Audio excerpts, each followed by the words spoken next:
message? Okay. Good morning, good morning, good morning. Uh, we'll get started. Thank you guys for coming. This is to this 22nd annual public meeting for the long-term plan for achieving water quality goals. Um, I'm Robert Shuford. I'm in the Everglades and Estuaries Bureau. I'll be your quote-unquote host. So you'll see a lot of me today. But I want to first of all welcome you here. And this meeting we do annually so that we can inform you, the stakeholders, employees who may not be aware, all who are interested in what we are doing in terms of pursuing our water quality goals for inflows into the Everglades. So before I start, I always like to orient new people. So to my left, the doors to my left, they open to restrooms, water fountains, vending machines, and there's a cafeteria if you need coffee. The only thing we ask is that you do not bring food into the auditorium. Right? So today, we've got a cadre of presentations that deal specifically with where we are in pursuing and achieving our water quality goals. There are a total of 7 presentations. Those 7 presentations will be followed by a period of public comment. So in saying that, this meeting, we don't address questions, but at the end of every presentation, there's contact information for that presenter. So if there's information that you're really interested in and you want to get more details regarding that, please capture that information at the end of the presentation and contact them individually. If you are interested in public comment, there are public comment cards that were at the sign-in table. Make sure you fill one of those out and drop it off right over here with my colleague, Mr. Matt Biondolillo. And so I wanted to make sure that we all kind of, I didn't provide paper, but I'm sure that you guys have a way of capturing what you need. And if for any reason you are unable to capture that information, my information is available on the agendas that were left at the table. You can reach out to me, and I can be your go-between. Okay. All right, so let's get started with the first presentation. We'll be dealing with looking at the system that all of these subsequent presentations will be operating in. So let's get started. So the presentations today, like I said, will address various aspects of the long-term plan. Long-term plan is language that was incorporated in the 2003 revisions of the Everglades Forever Act. In 2012, that language was modified to include the Restoration Strategies Plan. So a lot of what you hear today is embedded in that Restoration Strategies Plan. What's the Restoration Strategies Plan? Well, it's our state's plan for constructing, expanding, and improving our system of STAs, which are highlighted in this diagram in green. In these green shape files. These are STAs. And the other component that was associated with that was the development of flow equalization basins. And those were storage areas to expand our ability to capture runoff and to meter it through the STAs as needed. So you'll notice that The features largely show up in the Everglades agricultural area, or the EAA basin, but they also expand to the C51 basins and the C139 basins. So all of, within this presentation, when we speak of the area of interest, we're talking about that series of basins that feed or assist our abilities to treat the water in the SGAs. Also included in the Restoration Strategies Plan was a requirement to develop and implement a robust science plan.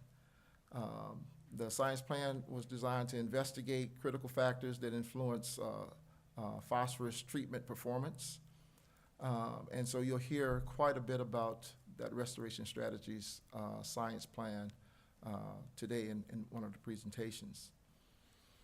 Ultimately, at its completion, Restoration Strategies would result in nearly 64,000 acres of SGAs and 116,000 acre feet of storage in the FEBs.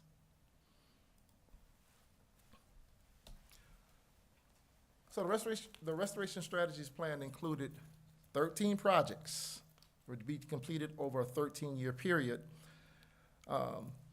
And each individual project had a schedule and a series of milestones that were governed by consent orders.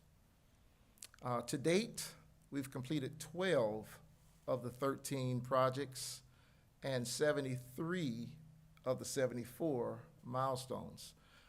The lone remaining milestone will be completed at the end of this year, this calendar year, and that's in SGA 5-6. We have a initial flooding and optimization activity that's ongoing. In addition to restoration strategies, the district identified projects that went beyond our initial plan or the restoration strategies plan. And we initiated these things we call refurbishments to further enhance and improve our water quality treatment capabilities. All right, today you're going to hear about Water Year. A lot of the projects are going to talk about, Water Year, and this is just a schematic of what a Water Year is. It starts in May 1st and runs to April 30th of the subsequent year. So it's a 12-month period, but that period is parsed into a wet season and a dry season. The wet season is in May, the dry season is in October. Just for general understanding. It can get a little more detail when we start looking at when wet season starts or when dry season starts. But in general, just think of wet season beginning in May and dry season beginning in October.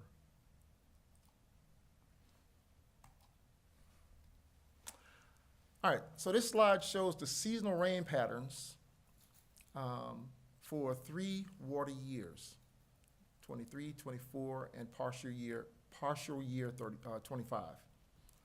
The area in light orange or faded orange signifies the dry season rains, and blue shows the wet season rains. Now the scales are not the same; they're different scales. But the point of the slide is to show that the rains occur throughout the year. With the greatest rains or the greatest frequency of rain occurring during the wet season periods. Now there are also periods where we get extreme rain events, and these events can actually produce local runoff or impact stages within the system. They're usually associated with events like hurricanes or cold fronts moving through, or tropical cyclonic events. And so what I'm showing here in the last 3 years, we've had several of those extreme rain events. In water year 2023, we had Hurricane Ian that some of you may recall produced an enormous volume of rain. In water year 2024, we had a dry season events, or two dry season events that caused urban flooding, and an event that occurred in mid-December of that year. And then most recently, in this current water year, you may recall last June, we had a major event, a high rain event that occurred June 12th. That event was classified as the third wettest day on record in the EAA. And if you look at the C-139 basin, it was the single wettest day on record.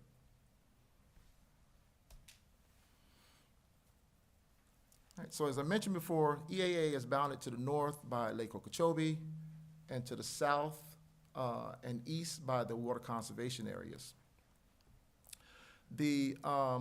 This slide is actually showing the Lake Okeechobee regulation schedule of 2008, LORS 08, and its sub-bands that are used for release guidance to regulate the stage, and that's shown by this blue dotted trace here.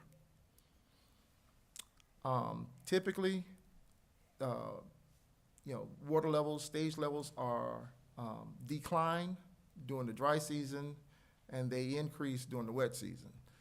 More rain, more increase in stage. Over the past year, the stage has actually been operated in the intermediate and the low sub-bands of LORS. That's the dotted line here at the top and the dotted line here at the bottom. There's also a period in the early wet season where there was a decline to the low sub-band, but then it was a very quick rebound. That activity actually is associated with those June rains that I was just talking about.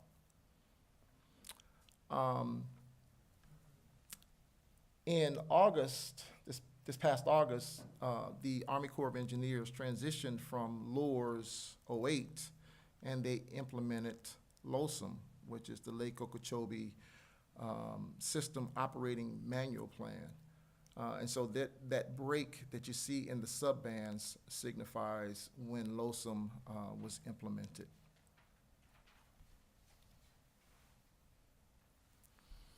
In the conservation areas, we see the same pattern. Stages are declining in the dry season, they increase in the wet season.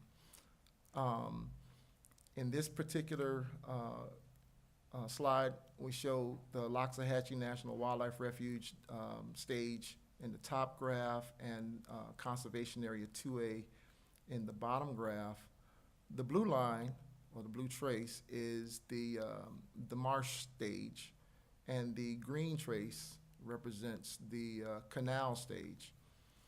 And in both of those locations, again, you see as a function of those June rains, you see this precipitous drop and immediate increase. The canal stages, had a foot to a foot and a half swing as a result of those rains.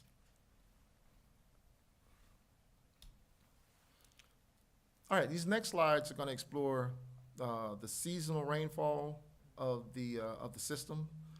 So what you'll see is on the left, there's a map that shows the overall rainfall conditions for the season.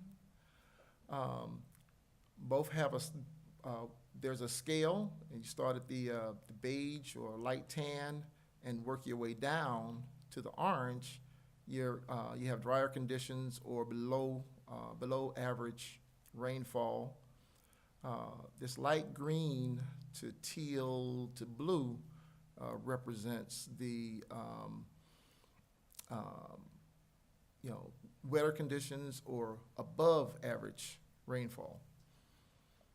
On the right, you'll see maps of monthly rainfall, and you'll see this rectangle, this red rectangle, which I've highlighted our area of interest. So that includes the Everglades Agricultural Area Basin, C51 and C139 basins. Overall, in water year 2024, we experienced normal rainfall, about 98% of average. And the conditions were extremely dry at the start of that dry season. Here we see in October, we had about a 2.5-inch deficit in rain at the start of the season, or start of the dry season, and that dry season we actually had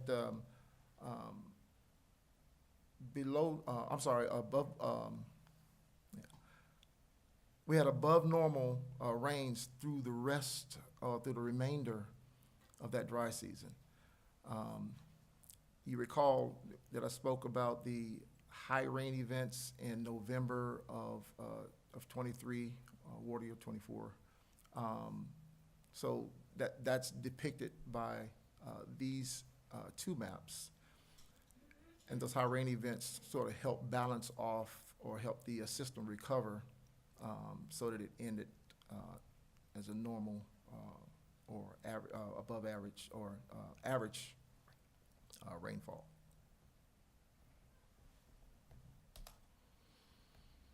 Okay, in the wet season for water year 2025, we had above average conditions, 120% of average, and a surplus of 7 inches of rainfall. The wet season, like the dry season, starts in a deficit in very dry conditions. And for the most part, we had below average rains through the wet season, but we did have the extreme event in June that helped us out, and then of course we had above average rains in September that also helped balance out or take us above average for that season. We're now in the dry season of water year 2025.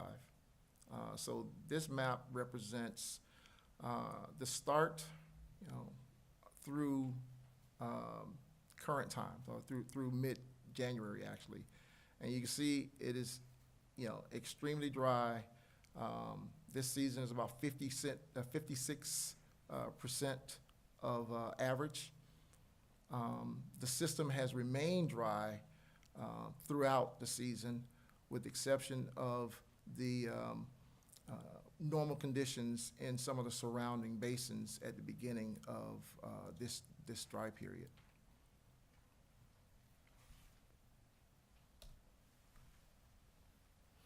Now, these next couple of slides are going to summarize the STA inflows and the rainfall, the basin rainfall for the past 3 water years. The top graph shows the STA inflows in 1,000 acre feet. It's measured in, yes, the total inflows for the STAs in 1,000 acre feet. And it's parsed into runoff, which is signified in blue, and the lake releases or lake water that's in yellow. The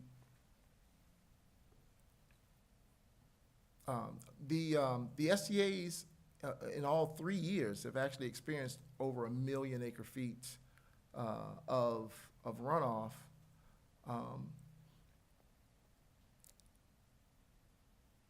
I'm sorry. But what we notice is that in water year 2024, we have about 400,000 acre feet more runoff than, of course, in 2023. Now, we're still within water year 2025. We have 3 more months. And so we very well could have an increase in that number. But what's really interesting is the lake water has actually doubled every year since 2023. And if you look at water year 2025, even though it's a partial year, it's actually exceeded, it's actually double, almost double what we've had in our highest lake water inflows.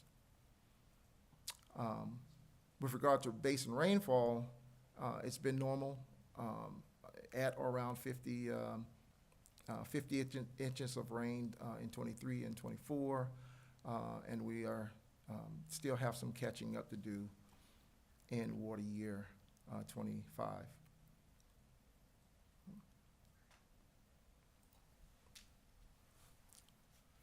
All right, this is my last slide, and it's I'm comparing the seasonal STA and rainfall conditions. So the wet season inflows is depicted in blue in the top graph. Dry season is in yellow in the top graph. And in the bottom graph, we have the wet season rains in green, and the dry season rains in orange. And so the first thing you see is that during wet season, inflows are pretty similar, at or around just under 1 million acre feet. I spoke in the previous graph of 400 acre feet more that occurred in 2024, but this graph pretty much shows that the inflows during wet season are relatively normal. In the dry season, as a function of those high rain events in water year 2024, we see some signature in that inflow data. All right, and I think that covers it.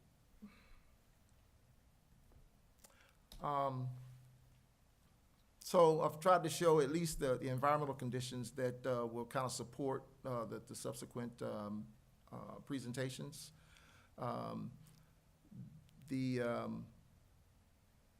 As I said, at the end of each presentation, there should be a slide, just as this one. Capture that information if you need more information on that presentation.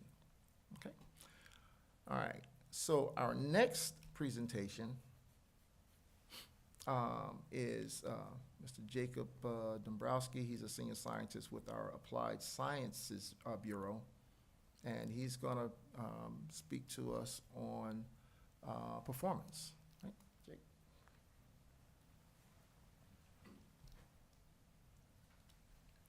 Yeah, you got it? Okay, good. All right, thanks, Robert. Good morning, everyone. As Robert mentioned, Jake Dombrowski. I work in the Applied Sciences Bureau. So today I'll be giving the annual update on the Everglades Stormwater Treatment Area's performance. So looking at the map here, the STAs are shown in green, starting with STA 1 East, STA 1 West, then 2, 3, 4, and 5, 6. I just highlight those because we've added on a few new projects in between there since then. So when talking about performance, we're going to be focused on flow volumes, TP loads, and then the flow weighted mean concentration of TP. There'll probably be a few points where I just say concentration, but I'm always going to be referring back to that flow weighted mean. For the data, we'll be looking at yearly and monthly variation. And as Robert mentioned, we operate on the water year basis, so that runs from May 1st of the previous year to April 30th of the current year. And then finally, I'll be highlighting construction and other operational restrictions that may have impacted our ability to operate the STAs. All right, starting out with STA 1 East, just to orient you a little bit, a lot of these slides are going to look very similar. The graphic at the top is the concentrations with the inflows in red and outflows in blue. And then the table at the bottom includes a lot of other information like the flow volumes, the loads, and then the percent reduction from inflow to outflow. One thing I want to highlight here too is I'm going to be sharing about 2.5 years worth of data. So the two previous water years of 23 and 24, and then the current water year that we're in, water year 25, which includes data up through December 31st of 2024. So looking at STA1 East, you'll note that there's higher inflow concentration so far this water year, while the outflow concentration remains comparable to previous years. 1 East has been receiving lower inflow volumes in recent years, and I'm going to touch on that on the next slide. While the, as I mentioned, the concentrations are higher and the loads have been fairly comparable to previous years, giving us a similar percent reduction from in to out. This graphic's going to show you the monthly data for the past 2.5 years with the concentrations on top, followed by the TP load and then the flow volumes. The one thing that's going to really jump out across most of the STAs, or all of the STAs I should say, is that June 2024 event that Robert mentioned. So that was a very impactful event, especially when you look at the shorter timescales, so in a few days. For this presentation, we're going to be looking at monthly data, so a lot of those flow volumes tend to average out across the month. And the biggest impact I think we see in the STAs, aside from high stages and high flows, this event was very extreme in the concentrations coming to the STA. In STA1 East, we exceeded 200 parts per billion coming in, which is much higher than we typically see. And it's actually on par with impacts that we see from hurricanes like Hurricane Ian back in 2023. A few other things to highlight here. As I mentioned, STA1 East in recent years has received lower inflow volumes. It serves a similar basis as STA1 West does. So lately, a lot of those flows have been going towards STA1 West instead, mostly because we've had a lot of ongoing construction work in STA1 East, while 1 West has been much more prepared to capture those flows. And then finally, I want to highlight that the outflow concentration of 1 East was relatively unimpacted by that event and has remained low and stable throughout most of the year, or this time period. For operational restrictions, I'll be sharing restrictions from the past calendar year of 24. In STA1 East, we had 2 flowways offline periodically. So the eastern flowway was offline for erosion repair that was related to Hurricane Eta back in 2020. The central flowway is currently offline for a construction project to regrade some of the cells. The image on the bottom right here is that work happening in one of the cells there. And then in addition to that, we also had periodic restrictions in the western and eastern flowways for post-construction vegetation grow-in that comes in after we're done getting those projects completed. The other image I wanted to highlight here was from the STA1 East Eastern Flowway. So this was taken shortly after the construction project was completed. We use this as an opportunity to look at the effects of drawdown on vegetation recruitment. So this chunk of soil that I'm holding has vegetation already starting to grow in just a week after it was rehydrated, and I'm just highlighting this here because it's going to get touched on in later presentations. Moving on to STA1 West. So far in water year 25, inflow concentrations are fairly comparable to previous years for STA1 West, quite a bit higher than last year, but on par with water year 23. Inflow volumes have been increasing the past few years. As I mentioned, flows typically that would have gone to STA1 East have been going a little bit further west instead. But overall, inflow volumes have been comparable, at least for these 3 water years shown here. And for this year, at least, the percent reduction in TP is quite a bit higher than last year. Looking at the monthly trends, you'll note higher inflow volumes at the bottom graphic here. And the biggest thing that's going to jump out is the June 2024 event, the spike in inflow concentration exceeding over 300 parts per billion for STA1 West.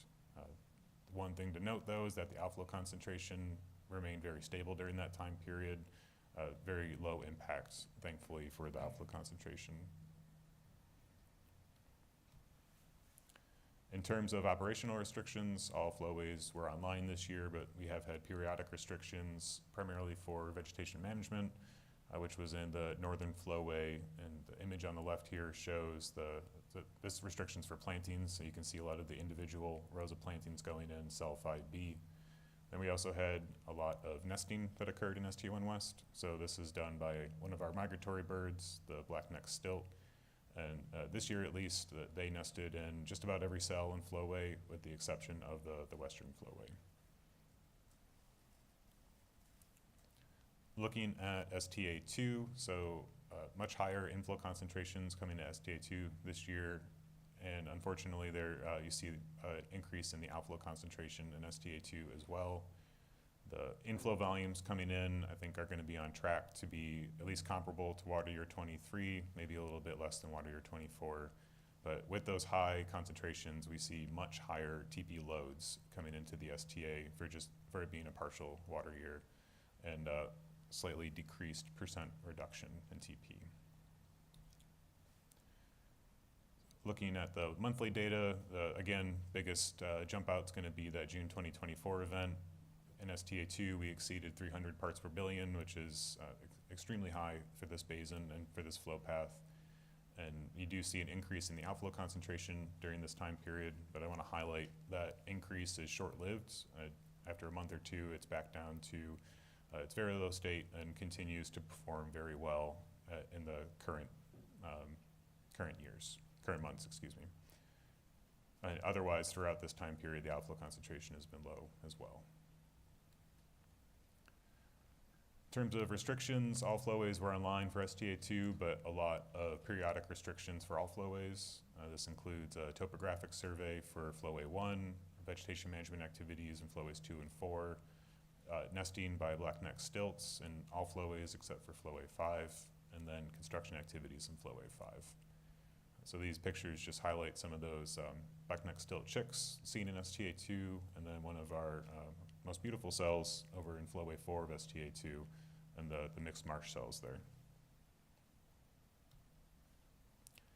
Moving on to STA3-4, so far in water year 25, again, higher inflow concentrations coming in for STA3-4.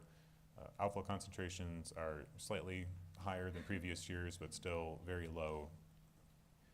The inflow volumes are going to be on track to match last year, water year 24, and quite a bit higher than water year 23, especially considering we still have a few months to go for this water year.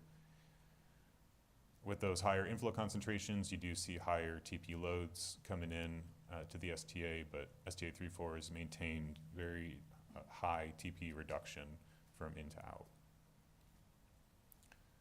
Looking at the monthly trends, you'll note that there's less variability in STA3-4, both in terms of the inflow and the outflow concentration. This is largely a benefit of the A1 FEB. So the FEB is directly upstream of STA3-4 and really helps it out by attenuating the flows coming in. You do still see the signal of that June 24 event with concentrations getting over 200, but relatively little or no impact to the outflow concentration, even though there's a substantial amount of flow and load coming into STA3-4. In terms of operational restrictions, they were fairly minimal for this water year. We did have periodic restrictions for vegetation management activities, and the eastern flowway has had some vegetation growing in after a drawdown we did a couple of years ago. So I included a few pictures here to highlight some of those. The mixed marsh cells of 3-4, so 2B on the left, and then 1B on the right after the drawdown that was finished in that flowway. So our last STA, STA5-6, so far in water year 25, inflow concentrations are actually pretty comparable to previous years, about the same as last year and a little bit lower than the prior year. There is a slight uptick in outflow concentration for STA5-6. The inflow volumes, I think, are going to be on track to match last year, water year 24, and quite a bit higher than water year 23 at this point.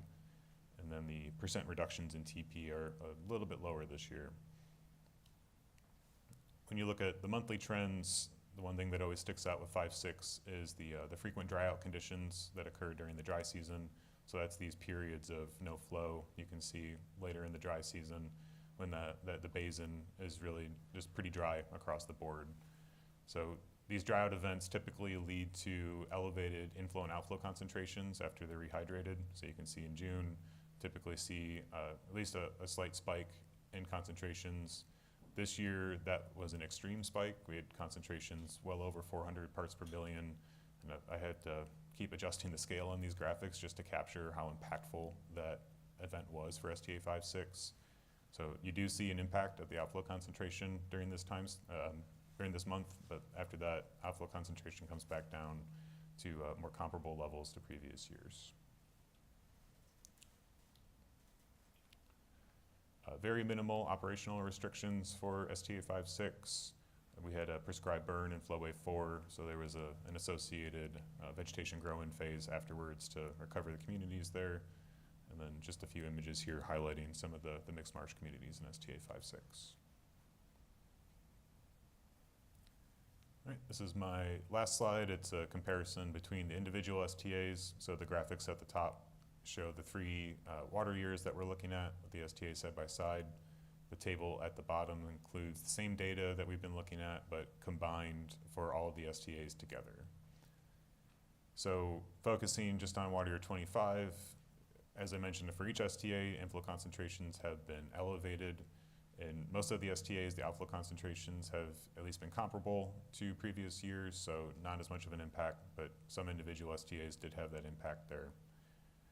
Looking at the inflow volumes, we're pretty similar to water year 23, and I think currently we've surpassed 23 and getting on track to get closer to water year 24 for volumes. And then with those higher inflow concentrations, we're seeing higher loads coming in as well. And for this year, at least the percent reductions when average across the STAs is comparable to previous years. And that's all for me. Contact information is listed here, and I'll pass it back to Robert.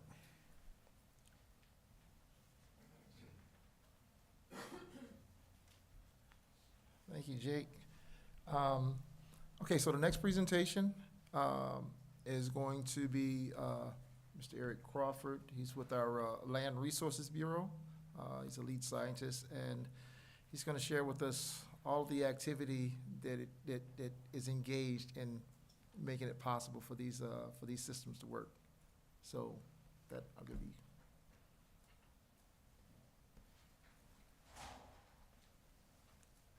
All right, thanks, Robert. So vegetation management. The plants out there are what's doing the work.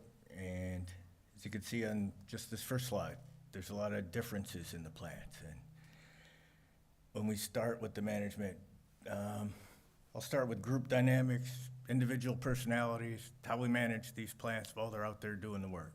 So, got overachievers over here, growing fast, standing tall. Sometimes need to be controlled, sometimes need to be encouraged. There's group players, there's individual players, there's the ones you can't see that are hiding under the water that are doing the bulk of the work. So we try to manage it all, whether we could see it or not. So once we figure out which plants work well together, which plants work in what locations the best, who plays well with others, who works better alone, then we got to figure out the function. So the function of the vegetation we divide into 2 general groups, the emergents and the submergents. The emergent plants are the ones you can see. You look out in the STAs, those are the ones that hit your eye. They look like that's what the STAs are. Those, have their function of stabilizing the soils. That's the first thing overall. Once we start up a new STA, the number 1 priority is stabilizing the soils. Not worried about phosphorus uptake yet. So we got to stabilize the soils. We need to create a good flow pattern. We want to get as close to sheet flow as possible. As those plants thicken up, they cause the velocity and the motion of the water to decrease, so we drop out some of the turbidity, and they create litter. That's not like your cousin throwing his fast food wrappers out the window. This is beneficial litter. It's basically last year's growth, the previous growth, the dead leaves. They fall into the water column, and they support the microbial and periphyton growth that help with the nutrient uptake. The submerged vegetation is the stuff you can't really see, and it's doing the bulk of the water column nutrient uptake. And it provides a substrate for the periphyte and algae, the diatoms, all those little things underwater that are doing the bulk of the work for the polishing at the end. So our objectives when looking at these two general groups is we've got to make them work together and we've got to make it sustainable. He showed you some extreme water events. Those flows bring in velocity, and sometimes they bring in high stages. All those things affect the plants. Lots of things can hurt the STAs. They could damage the soils, they could damage the plants. And if we get the communities in the right places, we can have enough resiliency to stand up to those challenges. So one community gets hurt, another community picks up the slack. So our job is to kind of go out there and look. We try to maintain the veg conditions. We try to improve the stability where things are unstable, places where the soils are loose. We plant more deeply rooted plants. Places where the water's moving too fast, we put in thicker plantings. Nice open areas, we try to get the submerged vegetation growing where it can be protected and do the water polishing. Part of that is the selective management. It's kind of a carrot and stick. We go out there and we help the native beneficial plants. Sometimes we add to the population. Sometimes we take out other plants that are interfering with their growth and spread. And we have to control the nuisance populations. This is Florida. Everything wants to grow here. Anybody brings a plant in, it's gonna grow here. SDAs are a great place to grow. And a lot of these plants are not good at nutrient uptake. They can damage our existing plantings. They can interfere with flows and structures. So we have to control them, remove them, and stimulate the beneficial plants. So generally looking at the marsh, you can see a healthy marsh or an unhealthy marsh. These are two kind of extreme pictures showing the difference. This one, got a lot of open water with the submerged vegetation. You've got a lot of emergent vegetation strips and islands in there protecting the submerged vegetation. Submerged vegetation is relatively weak when you talk about velocity impacts, wind impacts, water movement, and even wildlife. All kinds of things can impact the submerged vegetation. So we found that adding the emergent vegetation to the submerged vegetation cell in certain proportions can help protect it, and protect it from the wind and water action mostly. This is an unhealthy marsh where we've had soil delamination. Surface soils up to a foot, foot and a half, 2 feet can break loose from the bottom, float up to the top. So now the bottom of the cell is floating on top of the water.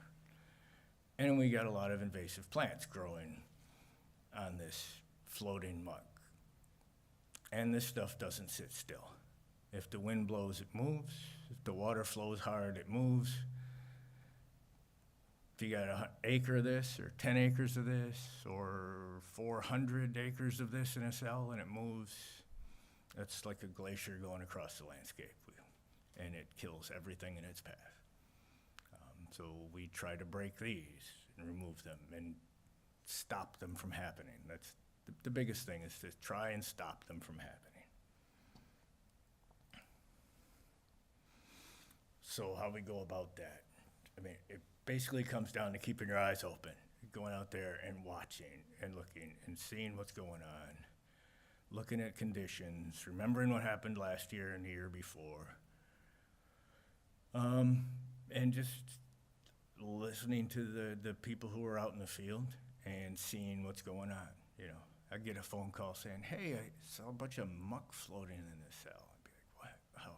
You know, we get someone out there to look at it and see what we can do about it before it causes any harm.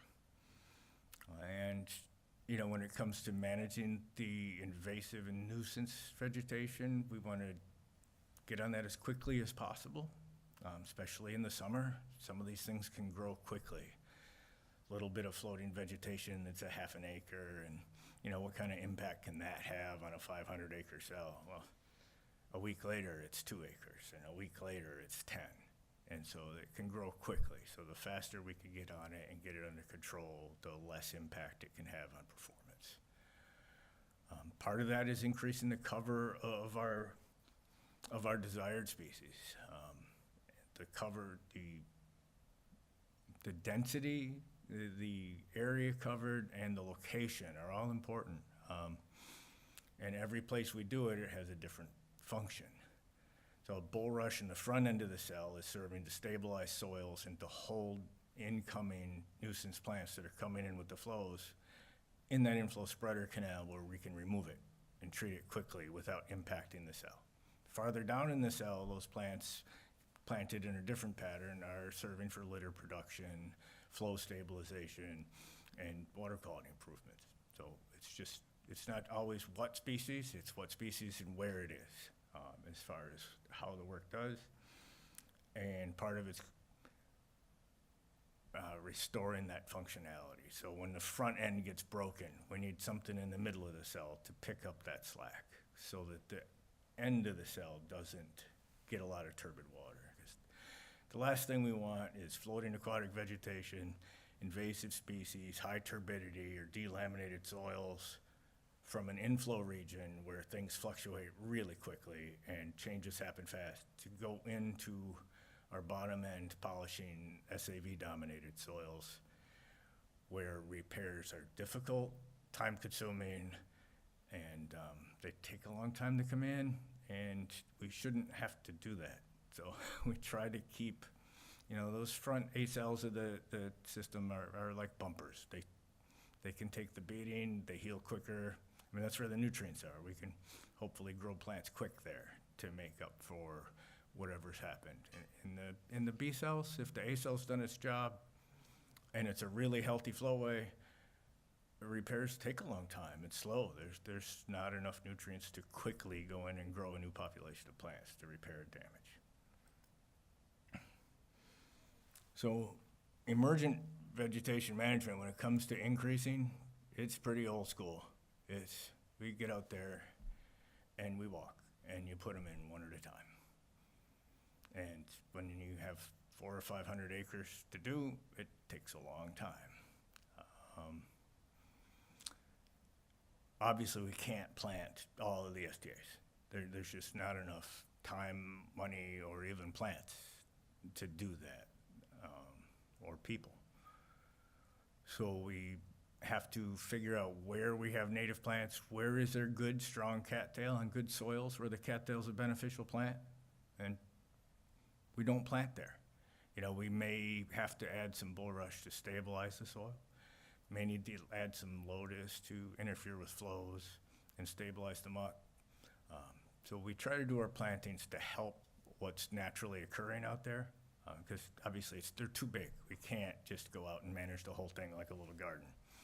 And so it's just fixing the weak spots and helping what's there and what wants to grow well. SAV management's a little similar.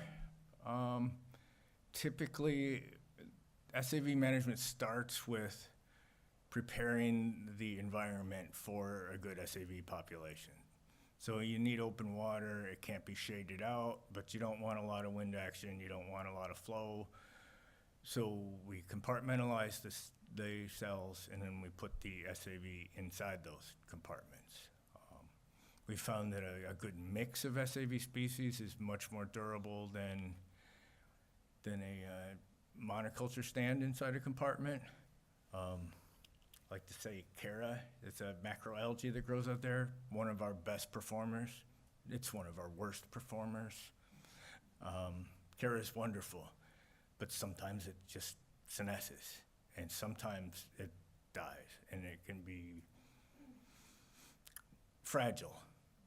So if you don't have southern naiad or spiny naiad mixed in with the Cara, when the Cara has a weak season, a weak year, then the other plants can fill in the space. And we don't have to do anything because we've already set up a diverse population. So we try to mix the species based on where we think they will succeed the best. And keep in mind that, the southern naiad that grows here is the same southern naiad that's up in Michigan and Pennsylvania. Up there, it senesces every single September. Dies back to the soil, comes back in the spring. Down here in Florida, it doesn't do that, but sometimes it does. And it's not temperature, it's not photoperiod, it's just sometimes. Never been able to find the Q. If somebody can find the Q, that would be awesome. So we try to keep the backup there. You need to have the support from the other species. So we found that the monocultures don't work. They're just not, they can work and they can perform and they can get beautiful load reduction. But then you get a flood, a windstorm, or something happens out there, a bug comes through, a new virus, and we lose it. And if you don't have another species there to back it up, instead of having a small drop in performance, you can have a big drop in performance, and we want to avoid that. So floating vegetation control, you can see this here, and all these floating plants coming in. We really got to take it out. It can come in, it builds up, it catches the wind, it catches flows, and then it flows across. It can tear cattail out, it can knock it down, it can hit it and peel it up off the bottom.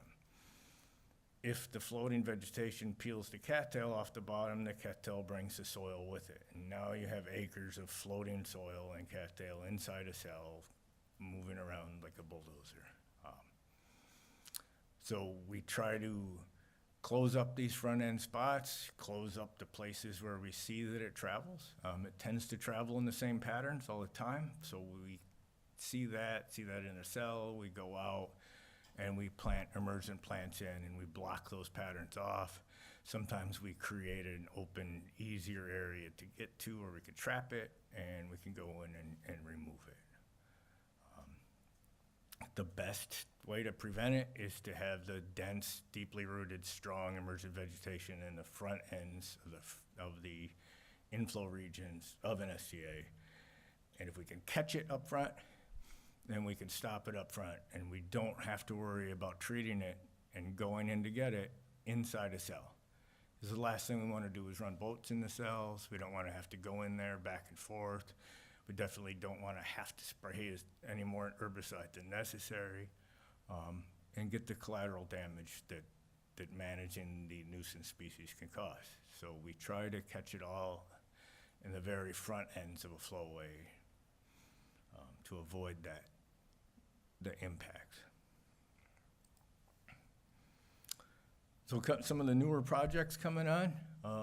So it was all gloomy, but here's good news. We've expanded SDA 1 West, so here's expansion 2. The crew's out there doing inflow region plantings. The soil up there was kind of loose, and we didn't get a lot of natural recruitment at the front end. This is, what is that? That's cell 10. Got really good natural recruitment and great populations of plants coming in the center part of the cells, but at the north end, there wasn't much. So we put the crews in and get going. We want to do this well before the cell comes online. So as soon as we got water enough to support the growth of the plants, they're in there planting. This giant bulrush doesn't grow quickly, it doesn't expand quickly, it's really slow. It's expensive to plant, but once it's established, it's rock solid, it's resistant to almost every impact we have. We harvest from multiple locations, so we don't get simultaneous senescence within a single veg strip. That happened in one of the first veg strips I ever planted. I collected all the plants from the same place because all the bulrush there looked beautiful. and it was strong and tall, and we planted an entire veg strip with all plants harvested from the same site. And a couple of years later, they all flowered, and they all senesced and died back simultaneously, and there was no veg strip there. So we learned that one the hard way. Now most of our places where we harvest our bulrush from are already mixed. We've mixed the populations, we've brought in plants from various areas, things that are not in sync with each other, planted them there. So now if I go to one spot, harvest all the plants and move them, which is a lot cheaper than sending harvest crews out to 10 different places, we're already preloading with a diverse population that hopefully won't synchronize. So again, in One West Expansion 2 and the tail end of Cell 9, there was a lot of soil disturbance. There was a lot of bare areas when construction was complete. You can see on this picture upstream, there's nice plants. There's a lot of sawgrass in here. There's a lot of Eleutheris. There's really nice communities we got naturally established in this area. But in the tail end, right above the outflow canal, we didn't have much and nothing that was desirable. So we had to go in and plow it and plant it. And it was just like a regular farm operation. We went in with a disc, leveled the soil, put in the furrows, and then put the crews in. As soon as the water level came up, this looks dry. The water's about 8 inches below the soil surface there. So normally we do not like to plant on dry ground. It's not as successful and it's difficult. It's easier for the crews to walk in the water. We float the bundles of plants to them. Got a whole system set up that's all water-based, but schedules and time. So we got enough water to where we could dig the hole deep enough to put the roots in wet soil and got to work early there. Hopefully this bulrush is coming in nicely, and eventually you won't be able to tell where this line was. That's the ideal, to have these established plants and the sawgrass expand in and mix in with the bulrush wall at the tail end of the cell. The A2 STA, another project coming online. Our big new FEB. Decent natural recruitment out there. Caught some nice seed falls, the cattails coming in. We had a lot of invasives out there that needed to be removed. And the crews are just out there mostly patching up the weak areas at the inflows, the outflows, and some of the linear short circuit type features or places that may end up being a short circuit. That's a place where the water is not sheet flowing. It's concentrated flow like a river through the cell. We don't want that. We want the water to come as slowly through the cell as possible. You know, flood control operations, we need to move the water to the STAs as quickly as possible, but then we need to slow it down in the STAs so that hopefully we're getting in some treatment before it goes out. And that's just strengthening these weak zones. More A2 STA plantings. You can see this one's just cutting a corner there, filling it in, and hopefully this is a mucky region and the cattail's coming in nicely. You can see that nice green, fresh cattail growth. But on a loose muck over a rock subsurface, cattail's not very stable. But we found that when you mix a bit of bulrush in with the cattail, the bulrush roots and the cattail roots play well together. The bulrush roots are going down to and through the rock, and the cattail roots stay on the surface, but they tangle up, and it makes a more stable community. C-139's coming on. Construction guys have been busy. It's another flow equalization basin. It's a lot of sugar sand out there, so what we've been doing is planting windbreaks to stop any erosion that'll happen once the water's in there. and we're stabilizing the edges of the canals. There's inflow canals and spreader canals, and so our plantings there are mostly to stabilize the soils and cut down on the wind turbulence and wind action across the cells. The more waves we get, the less plants we can have. We're not going to get much submerged vegetation out there. So we're hoping to get some treatment out of the C-139, and we're hoping to keep it stable, and this will go a long way towards helping STA-5 perform. STA-1 East, Central Flowway, had a lot of issues out there the last few years. Things got pretty bad, bad enough. There were eroded channels that were 6 feet deep. And so there were just rivers flowing from structure to structure across cells. The marsh wasn't playing. There wasn't a lot of water exchange through the plants in the marsh. So this is what's going on. Looks weird, but vegetation management's already started out there. And some of these pictures are last week. Part of it is there is a giant seed bank of invasive plants out there. So in the initial phases of the construction, these guys have gone out, they removed all the veg, burned it, plowed it, went back, plowed it again after we got some regrowth, went back and they flipped the soils, and they're mixing the surface muck that has accumulated over the last 20-some years out there with mineral soils from below, creating a really stable platform so that hopefully in here we're not going to have soil delamination issues, we're not going to have weak cattail. We're trying to create a level, flat soil surface of well-mixed soils across the entire cell so that the cattail populations are strong and stable, and we don't need to manage them. That's the whole idea. And it's got a long way to go before it's an STA, but seeing it getting flat and seeing the good soils, it's gives us a good place to start, and hopefully we can have a strong start and have a functional flowway as soon as possible.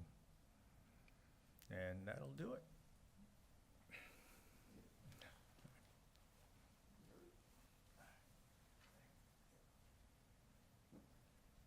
Thank you, Eric. And that was very informative. The next presentation gets into our science plan work.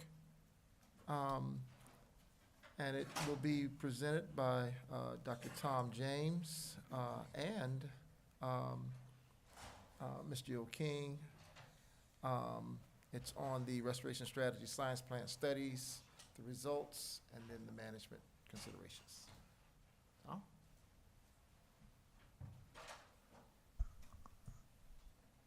Good morning. Over the past 12 to 13 years, we've been giving these status updates on the restoration strategy science plan from the water quality treatment technology section. If I was to continue that tradition today, I would basically be one sentence: we're done. Instead, my co-presenter Jill and I are going to talk to you about some of the results that were more important to us, and there's still lots beyond what we're presenting today. We could talk about this for days, and then talk about some management considerations. Okay, let's see how this works. Okay, so let me give you some background. The science plan was developed in 2013 and updated in 2018. It's specified in the restoration strategies, regional water quality plan, and required by STA permits and consent orders. The idea here is to evaluate the key factors and processes that affect phosphorus removal in the STAs. If we have a better understanding of that, we can use that to support design, operation, and management of STAs to achieve the water quality-based effluent limit. Now, the restoration strategy science plan was made up of 21 different studies, and these are organized by different genera. The light blue are mostly flow and flow operations. Brown, of course, are soils. The dark blue are biogeochemistry, fauna, purple all by itself, and then of course green, all of the different vegetation classes. And finally we get into the gold, which is some analysis of all this information. All of these studies came into a data integration study, and we're presenting part of that today. Now, it really takes a community to work this restoration strategies, all these science plans. We have professors, engineers, scientists, both from the district and from our partners, as well as from vendors and from the universities. And they've gone out and done a lot of the sampling, field work. They've created a number of experiments, both in the field and out, developed all the analysis, taken the samples in, taken the analysis, and finally written hundreds of reports. Some of them are published in the peer-reviewed literature. Now, you've seen this before, the five STAs and their associated flow equalization basins, which were constructed over 30 years and have, in the course of the past 30 years, treated over 28 million acre-feet of water, retained 3,500 metric tons of phosphorus with a 78% phosphorus load reduction. In the last year, water year 2024, which is presented in our next SFER, the concentrations of outflow from STA 3.4 are 13 parts per billion and STA 5.6, 37 parts per billion. One of the things that I wanted to point out is that the STAs are different, and this is through the period of record through water year 2024. They have different treatment areas, different start dates. They have different number of the flowways. We've mentioned these flowways before. They're semi-autonomous constructed wetlands that work together and provide a lot of flexibility within the STAs. The phosphorus loading rates, which are the loading rates normalized by average by the area, as are the hydraulic loading rates. The outflow concentrations, which range from 15 to 61 for, again, the period of record. And finally, the percent TP retained. So now I wanted to get to the results and basically present a lot of slides that have information from different studies. And I wanted to point out in the slides that I'm presenting, these come from different studies, and the citation for that study is listed on the slide. The whole reference will be given at the end of this presentation. Now, STAs, or constructed wetlands, work to remove phosphorus, and going from inflow to outflow, we have a tremendous amount of reduction of the concentration. This is specifically for the soluble reactive phosphorus, which comes in at a fairly high level and basically disappears. The particulate comes next, and these settle out quite a bit, as is dissolved organic phosphorus, which does degrade as well and go out. When you look at the dry season, when there's not as much flow, you get to a point where there is an equilibrium between the soil and the water column, and you see that at that point the particulates actually increase a little bit. But when we return back to a wet season, these numbers return to low concentrations. This concentration trend from inflow to outflow is also occurring within the floc or detritus, which is the material that sits on top of the soils, as well as recently accreted soils and vegetation. So we can take the information that we've collected over the past 30 years and look at various analyses and actually do some mining of the data. And one of the neatest things that we came up with was looking at the disturbances in phosphorus loads. And here we see the STAs in each one of the flowways where there are disturbances in each one of these flowways. And these are listed as dry downs, construction, or major vegetation disturbance. And when we look at the disturbances themselves compared to undisturbed conditions, there's quite a significant difference in the concentrations, with the disturbance, of course, being higher in the outflow concentrations. If we look at it in terms of phosphorus loading rate, we do see an increase of concentration with increased phosphorus loading rate, but there's this sort of a point around 1.3 grams per meter squared, where above that, the outflow tends to be above 20 parts per billion, and below that, it tends to be below 20 parts per billion. Similarly, when we look at hydrology, moderate flows, which range around 5 to 15 centimeters per day on a monthly to daily to weekly basis, we get the lowest concentrations, with those being around 10 to 15 parts per billion as compared to low flow or no flow conditions. If we look at this in terms of a long-term annual basis, on average, we kind of look at around 3.5 centimeters per day. Below that flow, about 54% of the years have flow-weighted mean concentrations, in this case, less than or equal to 15. And above that HLR of 3.5, we have about 29% of the years of flow-weighted mean concentrations below 15. So I wanted to turn to the emergent aquatic vegetation, to the EAV and the inflows as we saw from Eric's presentation. These tend to be put into or occur in the inflow regions of the STAs, and their format typically is to reduce the water velocity. And as the water comes into the inflows, or in the inflow area, it slows down, it basically increases in depth and spreads out more evenly across the wetlands. And because the water slowed down, the velocity slows down, we have a promotion of particulate settling. EAV, as we also saw in Eric's presentation, is used strategically in outflow areas to reduce waves and from storm events to protect the submerged aquatic vegetation. So one of the things that we, as I mentioned, when we get these inflows of water, the water builds up, and sometimes we get periods of weeks to months of very high flows and very deep water levels.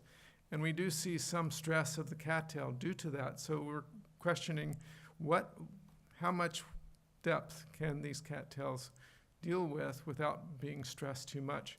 So we took a set of test cells, which are 1/2 acre in size.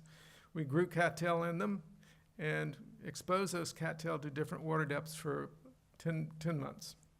And we found that at water depths of 85 centimeters or 2.8 feet or more, you get lots of stress, increased mortality and tussock formation, and you can see some browning of these leaves here. And what's happening, of course, when these cattails are exposed to deep water, they tend to grow up out of the water column, and they tend to be fairly fragile, and so that when you get a sudden drop in water depth, they'll just fall over, creating what are known as lodges. And if these lodges are rehydrated, they can produce those floating wetlands again that Eric had shown before. So getting to the floating wetlands, the tussocks, as we are calling them, we're interested in finding out where they are and if there's a way to see them. And one of the ways that we did that was using an unmanned area vehicles to find them. And in this case, at this point, we found 53% of the area in the EAV cells, so again, those are the inflow cells of the STAs, were tussocks compared to the other areas. And we did see, again, kind of data mining and asking the professionals their positions on this to look at the tussocks. When could they more likely form, and looking at where they were. And we found that they typically occurred when in areas that were recently converted to STA from farmlands, in soils with low TP concentrations, and water levels that were quite deep.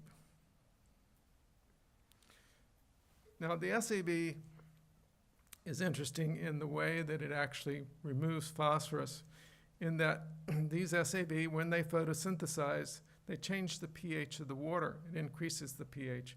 And in this calcium-rich water, calcium carbonate, which is a precipitate, forms. and that falls out into the soils, and it brings with it a lot of phosphorus. And it creates this marl soil that is seen throughout these SAB areas. With SAB, of course, we also have seen they just disappear, and of course there's due to a lot of storms or sometimes no reasons at all, as Eric had pointed out. So we wanted to see if we could figure that out by taking some mesocosms, growing SAB, and then exposing them to different loads, flows, water depths, et cetera, for a 2-year period. And when we did that, we couldn't kill it. So, but we did see in this case the high load concentration or the high load condition, we see a lot of very thick SAB growth, which basically leads to lower dissolved oxygen and redox at the soil surface and light limiting conditions again at the soil surface. And that causes an increased potential for sulfide production, which is a toxin. And that possibly could lead to a collapse. We wanted, of course, to look at the rooted, floated aquatic vegetation as a possibility for a alternative to SAB, and we compared areas in the outflow region of these rooted, floated aquatic vegetation compared to SAB, and found in 2 of the 3 cases, SAB were much better, and in the last case, it was about the same. So definitely SAB has our better conditions for removal of phosphorus. We also did a similar study looking at ecotopes, which are plant communities and associated environment. And the ones that we looked at were bare soil, a mixed SAB, the Cara, as again we mentioned before, this is our major SAB that we do use throughout, or that is used throughout the STAs, and is a great performer, or can be a poor performer. And of course, Typha, which is the cattail.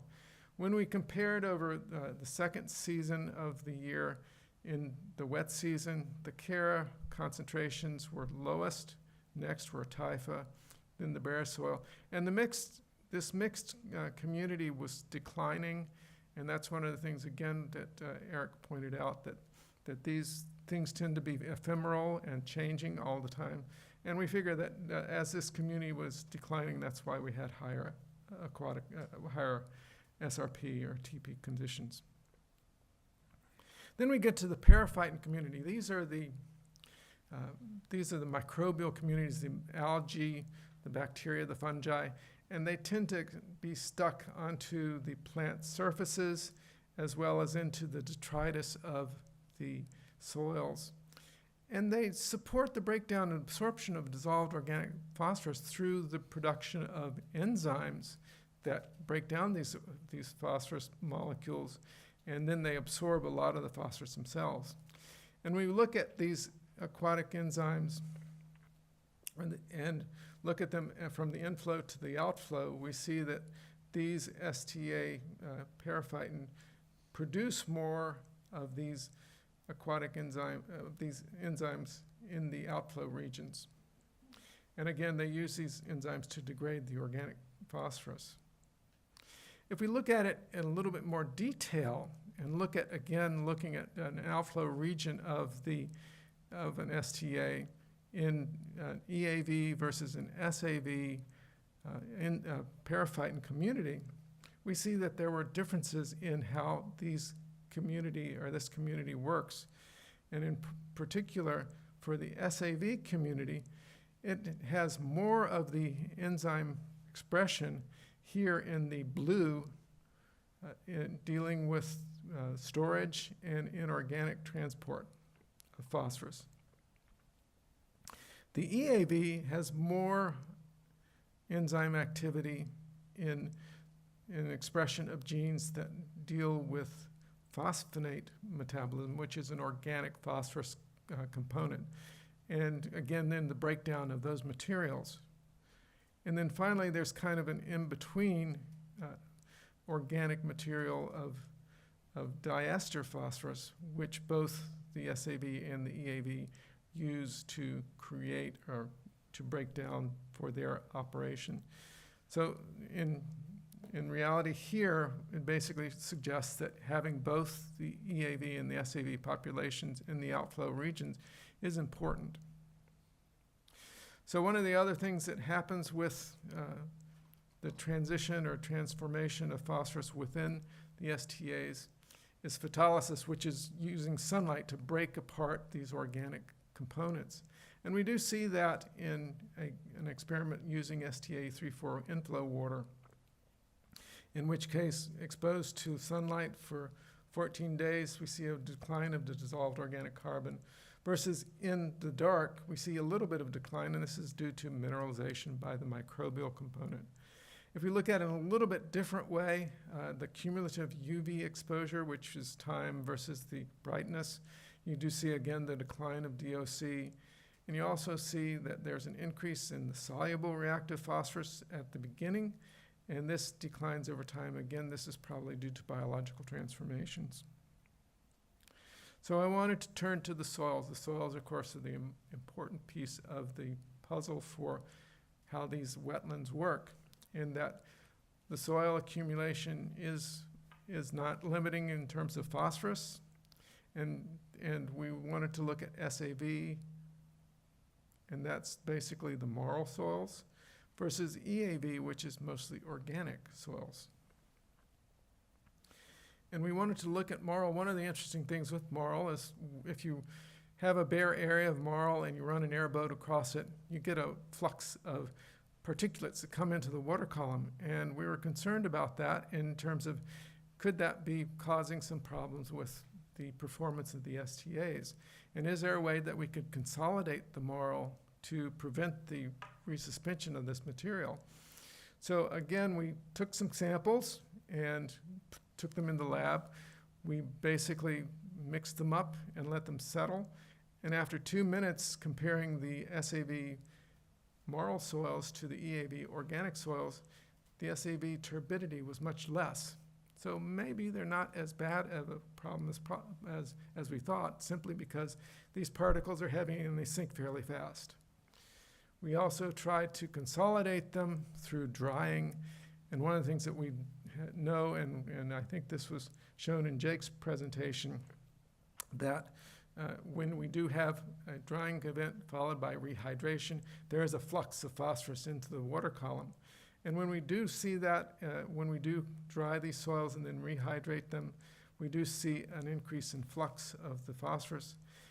But in an adjacent study that we actually did with the marl soils, again, to look at the possibility of getting these soils to regrow the SAV, we took some of the soils in these mesocosms and kept them hydrated and to see if they would regrow SAV, because we did know that there was some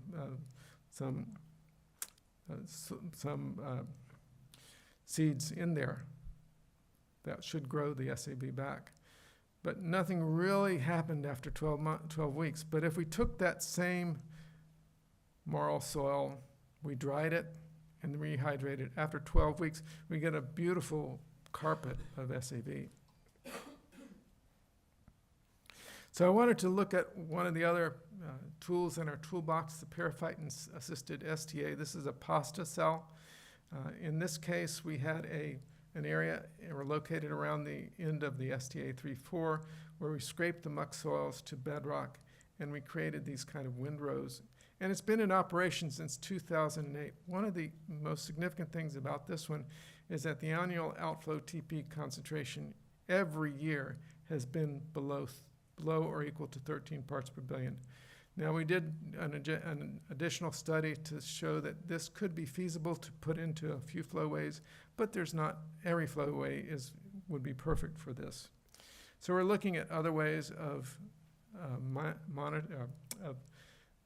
dealing with these conditions where we could actually get further reduction of phosphorus concentrations.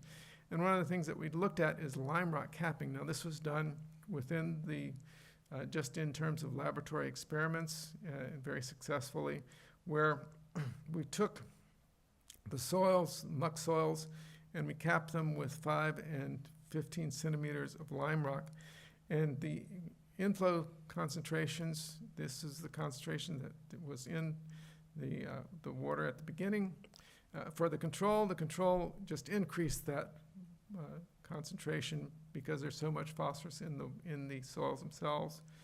And if we had SAV, that kind of moderated things a bit, but not to the point where we got back to the actual inflow concentrations.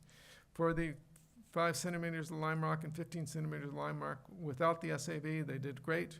And with the SAV was actually pulling a little bit more of the phosphorus back into the water column. So they're still doing better than the inflow concentration. So one of the things that we were concerned about with the STAs is the performance was fish. What was that effect on the STA performance? And one of the surprising things was we found that small fish excrete as much P as external load. Now, just to make sure that you understand, they're not adding any additional phosphorus. They're actually taking the phosphorus and recirculating it that's already in the STAs. But you do see that you do recycle through excretion a lot more phosphorus than the large fish or the invertebrates. And this is on a par with the external loads. If we look at the large fish, they're not as big, again, in excretion. They can do something known as bioturbation. They basically dig into the soils. They create lots of nests and can actually make a lot of disturbance. But even that bioturbation is much less than the excretion. The concern is these nests have been found near the outflow areas of the STAs, and they can be a concern in specific circumstances. So one of the things that we did find out from this was that the large fish, when the marshes are lower in terms of their water depths, they tend to go to the canals, which is a good thing. We can actually move them over there. Versus the small fish, they tend to stick where the SAV is. So we have some ideas for management of these fish.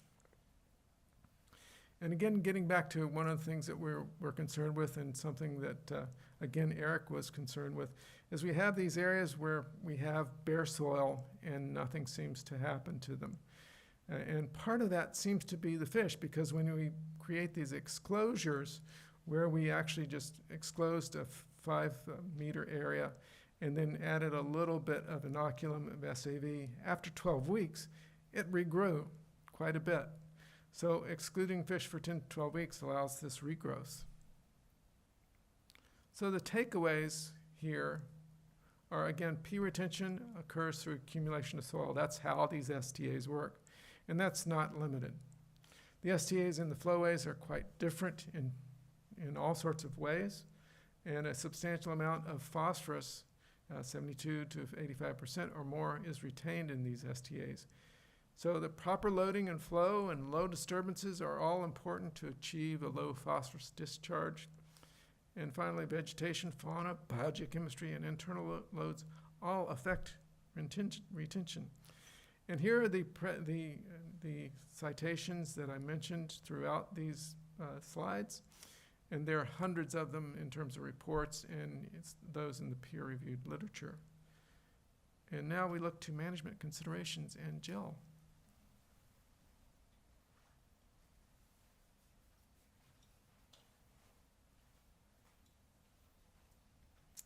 All right, thank you, Tom. Good morning, everyone. Again, my name is Jill King. I'm our section administrator here in our Water Quality Treatment Technologies group. I joined the team about 2 years into Restoration Strategies, and I've gotten to see it through, so it's been really exciting to be a part of it. A lot of hard work, a lot of dedication, a lot of field hours with our team and contractors and everyone else, so excited to share that with you guys.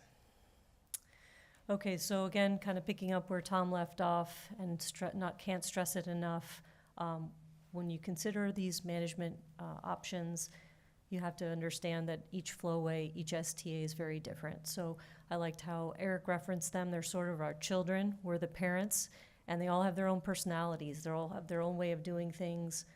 So looking to the map, which you've seen already, the green areas highlight where they're located, but right off the bat, there are different basins feeding into these systems. So you've got different inflow concentrations, different loads, different nutrients coming in, and of course, different soil types, different nutrient content, especially phosphorus, which is our focus, of course, different topographies. So as Eric mentioned, we just had we're working on STA 1 East, the central flowway, fixing the topography there. So they're always a work in progress. We're not going to wrap up restoration strategies and walk away.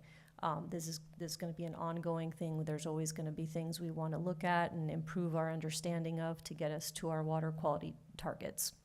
Again, different hydrologies, and then of course, different types of structures, number of structures in all these facilities. So most have controlled gates, some have outflow weirs.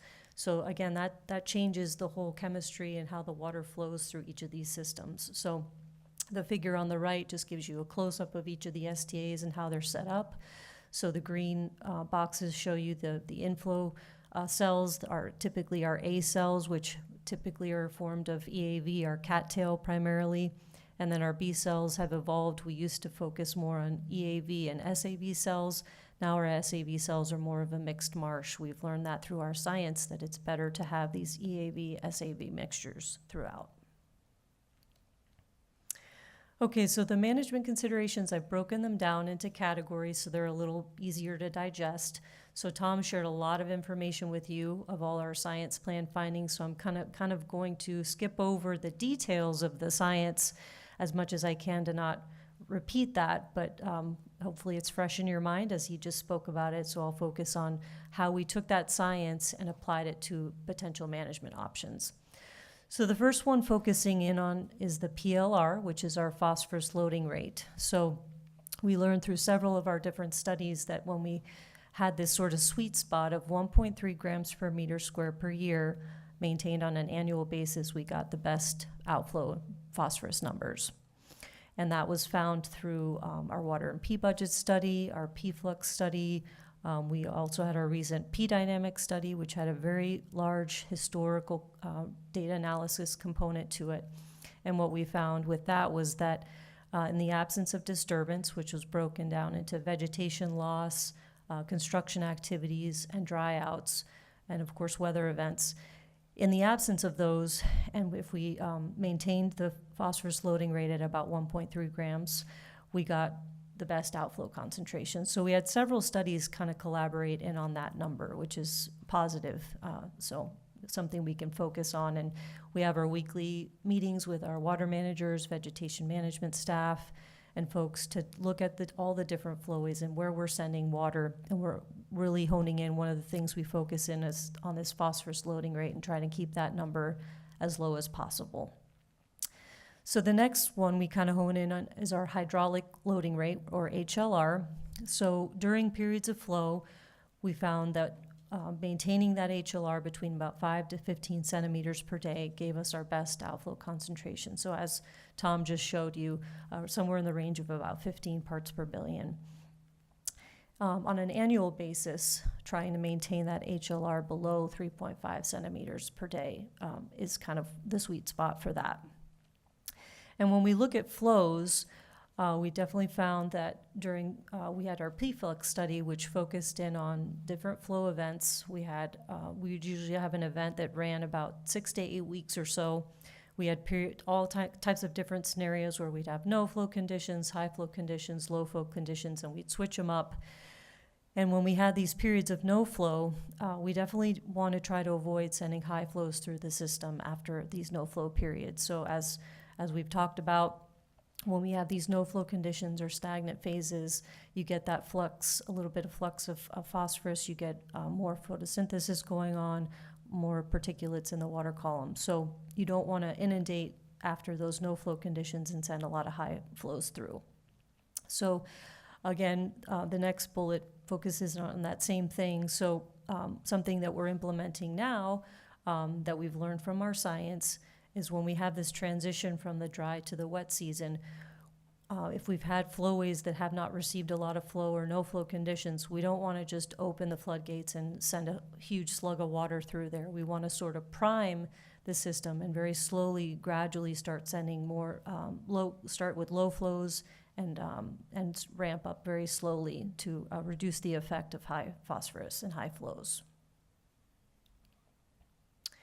Okay, so as we've talked, EAV is our sort of what I've been calling our first line of defense. It's typically at the front end of the STA, so it's very important and does a lot of benefits to help reduce those high nutrients coming into the system initially. So we want to really try to support keeping these cattail healthy. And by doing that, we want to keep the water levels in a range that supports healthy growth and viability. So that number of about keeping the water levels below 2.75 feet or less than 84 centimeters. We don't want to keep those water levels high beyond 8 weeks or so, because that's when we really start to see the stress happen. So a lot of times there are situations where it's beyond our control. We had that high June rain event where we had really high water levels. So we try to just manage the water as best we can. But if we can try to keep those water levels, the period that they're that high, as low as possible, that's a major benefit. And if we do have water levels above those thresholds, 3 feet or so, you don't want to just rapidly drop the water levels back down. You want to do it very gradually to minimize that cattail lodging that Tom spoke about. So when you have these deep water conditions, the cattails are trying to get to the surface, trying to get to that sunlight. And then when you drop the water levels so drastically, they fall over. And then you get stressed cattail that is more likely to float up and form tussocks. So jumping into the tussock formation management considerations. So as you can see from these photos, these are all floating cattail little islands. We had a study, it was the tussock study, where they looked at categorizing the different types of tussocks. So you can have large islands of it, you could have just small plants, and we categorized all of those. And so you get these areas, as Eric mentioned, they can be, a few plants to up to an acre, 10 acres, and they get mobile and they start moving around. So here's an area here where we've got some tussocks. So what we learned was in the research that was done, and we still continue to develop STAs, so this is applicable. We want to try to, if we can, when we develop new STAs, the preference would be to develop them over fallow ag land versus active farmland. So these fallow ag lands have had a chance to recover, build up the soil layer a little bit, and give a better chance for the new vegetation that would come in for an STA to survive. In terms of looking for tussock-prone areas, we did a lot of UAV aerial imagery as a means of early detection. So that technology is continuing to develop and be more advanced. We didn't have a lot of success in terms of trying to distinguish floating cattails versus regular cattail, healthy cattail. But we were able to tease out some areas, so this can be down the road, and as we further advance the technology, a means of early detection. And then, of course, as Eric mentioned, planting these areas with deeply rooted species. As he mentioned, the bulrush does really well with deeper areas, comes in and establishes, and then the cattail and them work really well together to establish. And then where we have had tussocks form, trying to lower the water levels to about a foot or less to give the cattail a chance to kind of settle back down and recover would be ideal to help reduce tussocks. Okay, so the other counterpart to the EAV is our very important SAV, below the surface.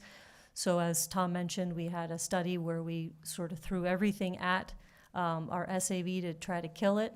And as Eric mentioned, I guess that's something further research would benefit from, is trying to find that threshold or what that magic factor is that kills off our Cara. But we definitely learned that we want to try to avoid high P loading to SAV communities. So when we get the high P loading, you get this overgrowth of SAV. It fills out the water column, so you can see from this picture here, the care is all topped out in the middle.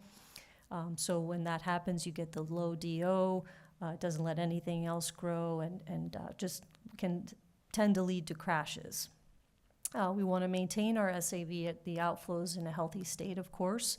The SAV is very important, especially at the back ends, as our polishing and reducing those lower nutrients.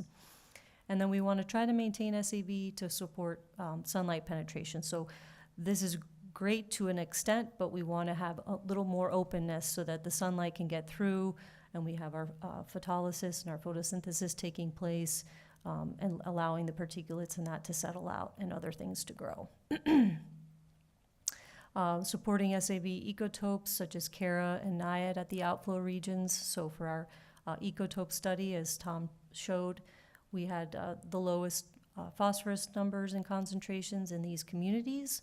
So those were definitely the A+ stars of doing the good nutrient reduction. So we want to try to maintain those at the outflows in healthy conditions. And then in areas where SAVs has collapsed, we want to try to reduce the water levels to help support germination. So a couple examples, we actually, as Jake showed that one picture, we call it kind of the SAV lasagna picture. It was in One East where they had done the drawdown to do some construction work and repairs in that. So we took the initiative to try to see if we could watch and see how the SAV recovered. So we went out there, we were out there pretty regularly taking measurements and just watching how the SAV would come back. It came back like gangbusters. It did really, really well. And then we have an initiative now with a drawdown in STA2 cell 3. We're in the midst of drawing that cell down. I think we're about 2 to 3 weeks into the drawdown itself. That STA cell has struggled to get SAV back. We lost most of the SAV back in around 2017, and we've just really struggled to get it back. So we're hoping by drawing it down, we'll get the SAV to germinate, and then we're also hoping that it'll reduce the fish populations, and that will also help the SAV to come back. Okay, so just a general in terms of vegetation. So from that ecotope study, the Taifa and the bare soil areas were the ones that had the higher phosphorus concentrations compared to the SAV communities. So we want to try to discourage Taifa and bare soil areas at the outflow regions, of course, because we want to enhance treatment as much as possible and nutrient retention, especially at the outflows. And then from our rooted floating aquatic study, we learned that comparing the RFAV versus the SAV, we had greater nutrient reduction in the SAV communities. So we're not going to get rid of the RFAV. It plays a role and it's an important part of the community, but if we can try to minimize that at the outflow regions, it will help with performance. Okay, and one of our last ones here, so regarding fauna, our focus was on fish here, but trying to limit the fish densities and nesting, especially at the STA outflow regions. So as I mentioned with this drawdown that we're working on right now, we're already seeing a lot of the fish heading into the deeper areas and into our canals. This was one of the larger tilapia that was caught in our outflow canal in the last few weeks. They were able to electrofish, I think it was close to 60 tilapia within an hour. So tilapia is a big issue out in our STAs. So we're hoping and we're studying how this management option will work in the system and reducing the fish populations. One of the suggestions that came out of our fauna study also was to try to selectively maybe plant some EAV in these outflow areas to minimize nesting from happening. So as you saw from one of Tom's photos, you could see the number of nests in one of our STAs, and if we could try to minimize that nesting that really churns up the bottom and doesn't allow SAV and plants to grow, we want to try to minimize that from happening. And then, of course, again, managing fish populations, especially in the dry season, if there's an opportunity to draw some of these cells down and get them into deeper water so that then the alligators and the birds can eat them up and reduce the numbers, that would be great. Okay, and lastly, covering our periphyton and pasta. So flowways, for flowways that we're looking for further water quality improvements, consideration to pasta is always an option. As Tom showed, we got the lowest consistently at 13 parts per billion or less in our pasta cell, so we know it's one of our most successful tools that we can utilize. It's very expensive, but it's an option. And then where that's not feasible, removing the soil and where soil removal is not feasible, consideration to lime rock capping that soil to help minimize the pea mining that goes on with the plants. And then, of course, the importance of mixed marsh communities, EAV interspersed with SEV, helps increase the diversity of the microbial community. So from that periphyton study, you could see that different types of microbes grow on the different plant communities, so they're all working together to help further break down those phosphorus speciation and the DOP in that. Okay, so and finally, so again, we're at the phase right now. We did a special issue in ecological engineering, which was a great accomplishment. We had, of course, the 21 studies over the last 12 years or so. This ecological engineering special issue is out there. It's available to anyone who would like to read it. It's got a lot of the highlights of all the studies that were done, and then it has a really good beginning introduction paper, and then a good summary and conclusions that highlight these management considerations. And then we also have a final report that Tom and us have worked on, and that's in the final stages of becoming a technical publication, so that'll be available to folks as well. So again, these aren't considerations that necessarily apply to all the STAs in every flowway, but they're great information that we've learned, and we're already applying this in real time, and hopefully we'll get some good results that'll help us get us to the QVAL. So with that, here's our contact information, and I put a couple links on here to SFER reports that reference these latest studies and findings, and then our link to our special issue if you'd like to take a look. So, thank you.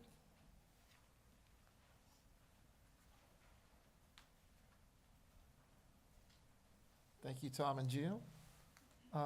So we've heard about these conditions, we've heard about the vegetation, we've heard about performance. This next presentation is going to address some of the construction activity that has gone on in these systems. So I'll yield the floor to Mr. Alexis San Miguel. Thank you, Robert. Yes, my name is Alexis San Miguel. I'm the section administrator for the project management section of the Engineering and Construction Bureau.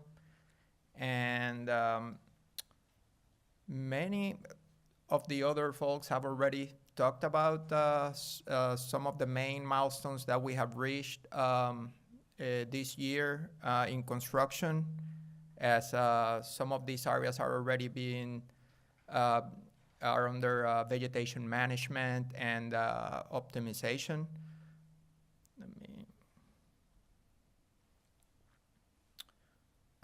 So this particular slide, it's basically has all the restoration strategies, flowways, and in particular that has the STA1 West expansion and the C139, which was also completed this year.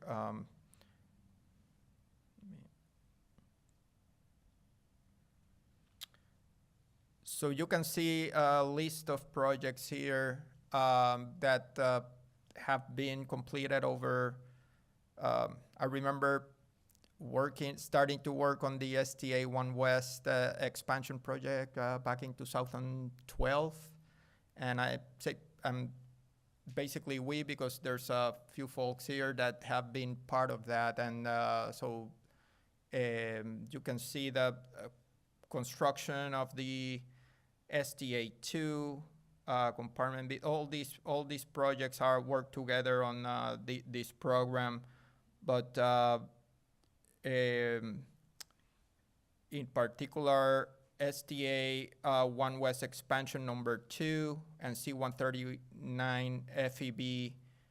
Those two projects were, construction was achieved, the completion this year, up to 2024.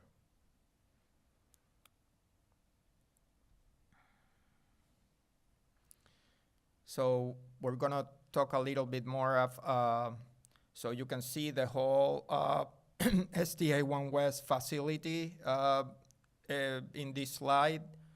And the one in, the triangle in yellow is the original STA 1 West.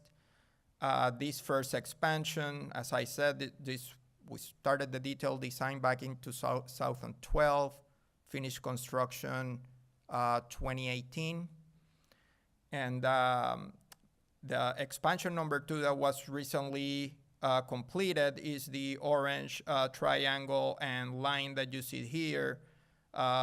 It was particular design. All these STAs are completely different, the design and construction, as well as Eric and others have said, how you manage, how you move water, the vegetation. And this one was actually very different in the sense that the expansion was 6 miles south of the rest of the facility. So it has a concrete line canal which sends the water from the original STA. Water goes, after it has gone through it on treatment, it goes to either expansion number 1 or it goes down south through the canal to expansion number 2. As you can see, the overall construction of these features, 214 million, 1,600 acres of additional treatment, and it treats inflows from S5A and C51 West basins. And then the outflow from expansion number 1 through here and expansion number 2 through a pump station that was just built, it discharges to the water conservation area number 1.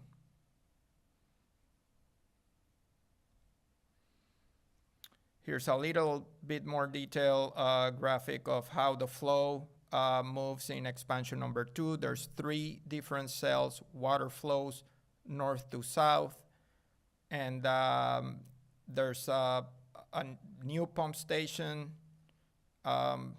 There's 2 inflow pump stations, one on the north end by expansion number 1 and one down in expansion number 2, and an outflow pump station down at the end.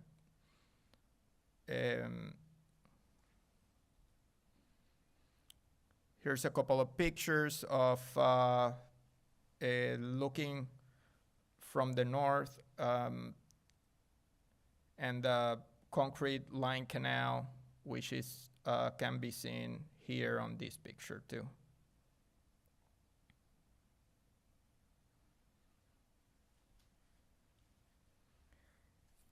These other pictures are about the 2 inflow pump stations.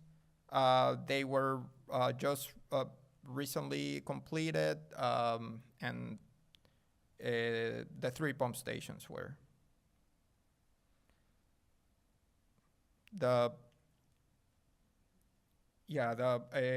So we finished the commissioning part of the project. There's, but the STA has water. We have been in coordination with vegetation management, has been planting, and right now, basically, we're waiting for all this the optimization period to be complete. But things are going the right way. That's why all these STAs during design and construction, all the STA group, vegetation management, are involved in the design, and during construction we engage also them to see when is the right time to get them in to start treating existing invasive species So that then at the end we can end up the project and start the optimization period right away. This STA, normally the STAs were farmlands, and this particular expansion, most of the land was it's called a snail farm, and it was like a native plants, but there's a lot of Melaleuca, and so there was a lot of engagement on how to get rid of those invasive species, together to work with the contractor that was on site, and get it where it is right now. So this one was had more work and coordination with vegetation management. It's a couple of pictures of the outflow pump station that sends water into the water conservation area. And then at the 2024 also, the C-139 FEB was completed.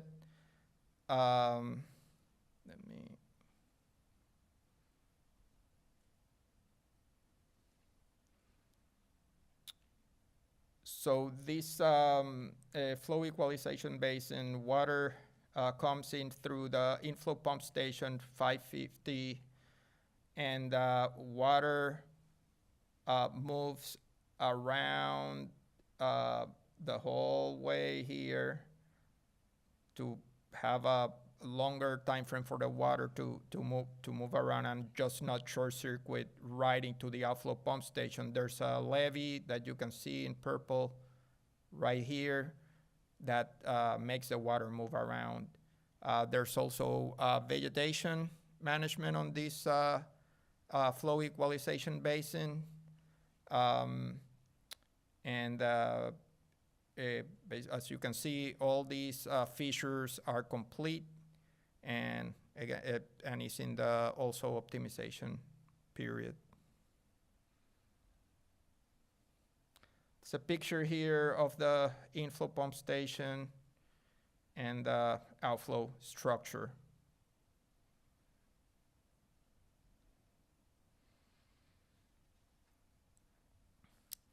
This other structure is a seepage control structure, and something to keep in mind: these two projects were completed with a lot of obstacles. These two projects were actually were built during the COVID season, and there was a lot of issues with getting equipment on time. There was people got sick one after the other, and so these two projects that were just completed went through that phase, and it's great to see that these milestones were achieved. And basically, as you can see on this slide, all these eastern flowway and the central flowway and all these projects construction-wise are complete and are just waiting to get through the optimization projects part of some of them. And but as I think Jill said, there's obviously stuff that will need to be tweaked as we start operating these new facilities. Stuff will be identified that should be improved and all that, and we'll continue. Thank you.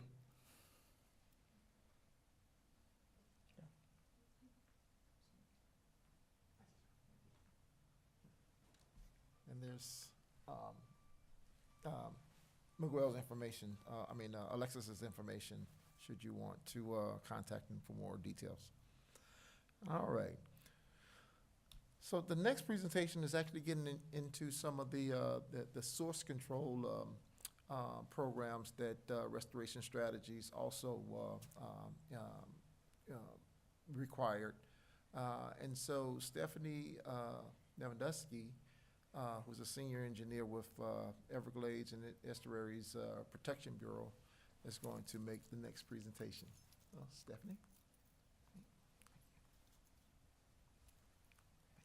Hi, thanks. Yes, I'm Stephanie Nevedensky, and I will be giving an update on the nutrient source controls and basins discharging to the Everglades Protection Area. Source controls include activities or projects to reduce phosphorus before it enters the STAs or water bodies.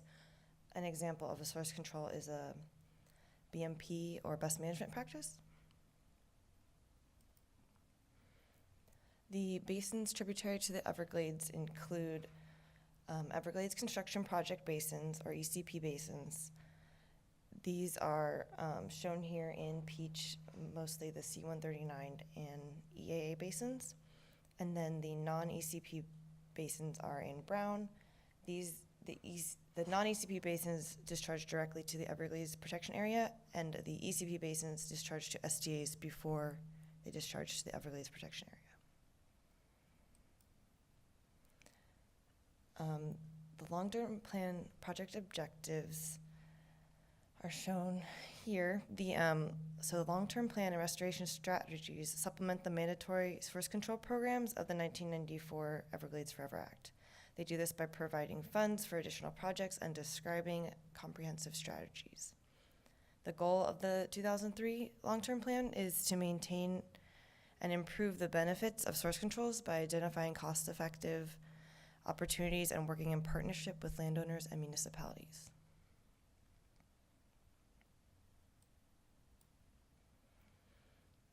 Today's update will describe the source control program in the EAA and C-139 basins.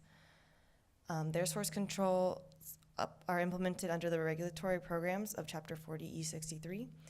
And then additionally, it'll describe the other tributary basin source controls, which are implemented with a combination of regulatory and cooperative efforts, and ultimately rely on completion of CERT projects.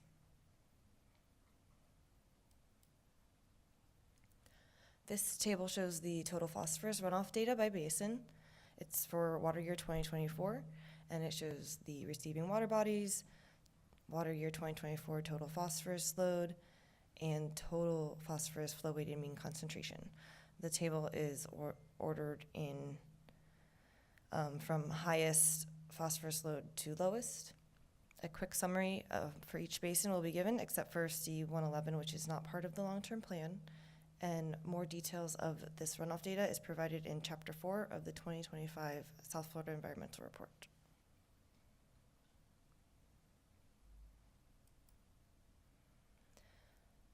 We'll start with the largest tributary basin, which is the EAA basin.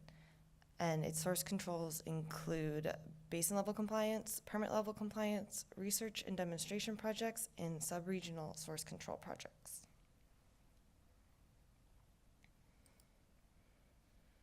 The EAA basin level annual compliance results are shown here, where the bars represent the estimated annual phosphorus load reduction.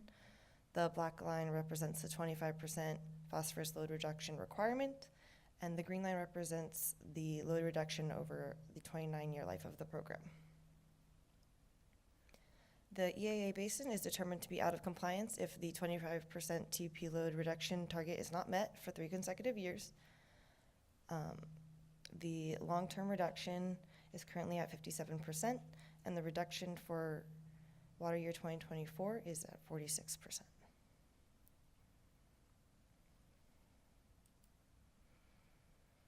The EAA permit level compliance includes works of the district permits, and within those we have the comprehensive BMP plans, which includes nutrient management, water management, and particulate matter and sediment control BMPs.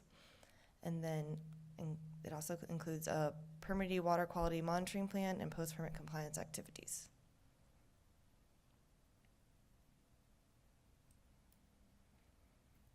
For the research and demonstration component of the source control program, the Everglades Forever Act requires a comprehensive program of research, field testing, and implementation of BMPs. There's a 5-year EAA Environmental Protection District Master Research Permit that was issued in September of 2020. The research is to evaluate phosphorus discharge differences between the Everglades Agricultural Area farm basins with similar BMPs. For this project, for this research permit, they look at a total of 6 farms, and we received the fourth interim annual report that was completed in July 2024. So if you have any questions on this, feel free to reach out.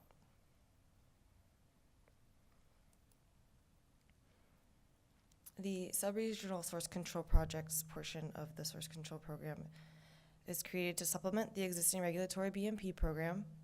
The intent is to reduce phosphorus discharges from areas within the eastern flow path, primarily S5A subbasin, and currently there are 2 sub-regional source control projects under consideration.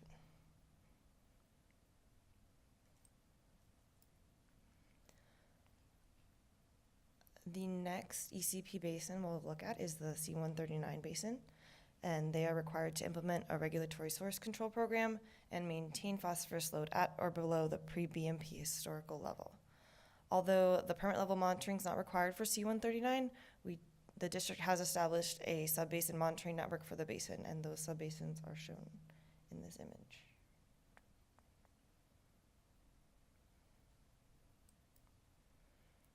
The C139 basin level annual compliance results compare the measured phosphorus load with the target phosphorus load and the limit phosphorus load.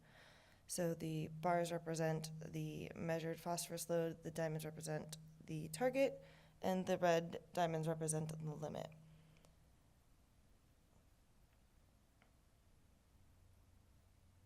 In 2024, the measured phosphorus load is 63 tons. The target was exceeded, but it's still in compliance because it's the first year above the target and it did not exceed the limit.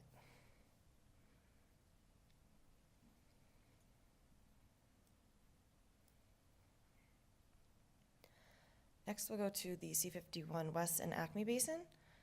The C51 West Basin is bisected by C51 Canal. South of the C51 Canal is the village of Wellington's Acme Water Control District, including Acme Basin A, Acme Basin B, and the Pine Tree Water Control District. Historically, Acme Basin A and Acme Basin B discharged directly to the Water Conservation Area 1. And after 2007, there was a completion of the SERP project that routed Acme Basin B stormwater runoff to Acme Basin A and then eventually to the C51 Canal. And this C51 Canal now flows west to STA1 east for treatment. Source controls here include BMP programs through the ERPs issued to the Village of Wellington and the upstream water quality monitoring program required by the ERP. So for this graphic, you can see before the completion of the SERP project in 2007, the Acme Basin water discharged directly to Water Conservation Area 1A, and that's the left graphic. And then on the right is post-2007 completion of the SERP project, where now Acme Basin A, Acme Basin B, and the C51 water discharged to the C51 Canal to the STA1 East. And so the measured, and then to STA1 East, yes, correct. So the measured phosphorus load for this is 15 tons.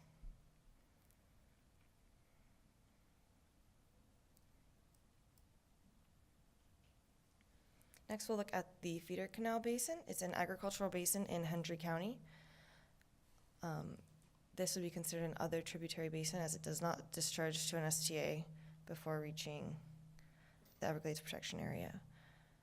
This includes the North Feeder Subbasin, the West Feeder Subbasin, and the Seminole Tribe. Within the North Feeder Subbasin, there's district oversight of BMP implementation and water quality monitoring required by ERPs. The goal here is to achieve a phosphorus concentration no greater than 50 parts per billion, which was a goal established by a landowner agreement and incorporated into the ERPs. Also, in the North Feeder Canal Subbasin, there are 2 FAV tilling FDAX projects.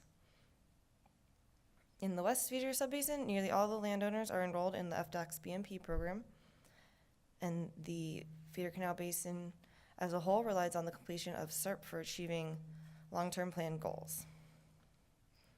There is the Big Cypress and L28 Interceptor Modification Project, which is now called the Western Everglades Restoration Project, or WERP, and the WERP goals are to improve the quantity, quality, timing, and distribution of water in the Western Everglades in the effort to reestablish ecological connectivity, reduce the severity of frequency of wildfires, and restore nutrient conditions, lower nutrient conditions. The status of this project is that it was authorized in 2024 Water Resources Development Act.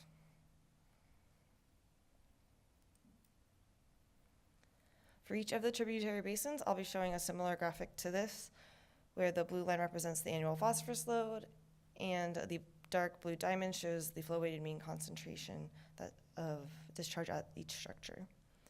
So for the feeder canal basin, the discharge is through structure S190, and the 2024 measured phosphorus load is 14 tons. The next tributary basin is the L28 basin. It's an agricultural basin located in portions of Broward, Hendry, and Collier counties and includes 4 landowners.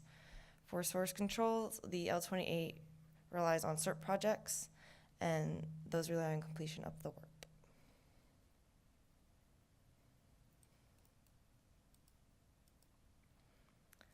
The discharge of the L28 basin is through structure S140, and the water year 2024 measured phosphorus load is 13 tons.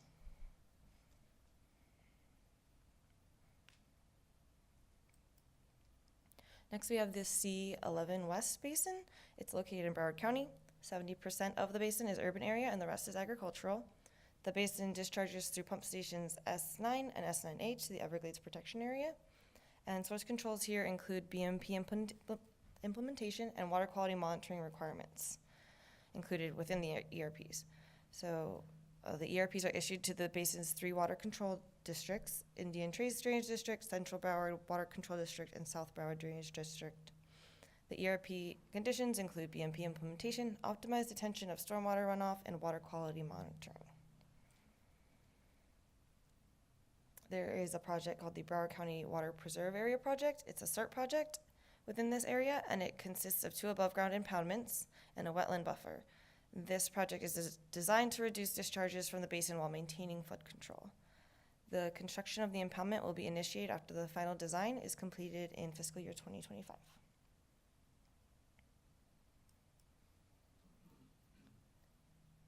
The C11 West Basin discharge results for water year 2024 are shown here.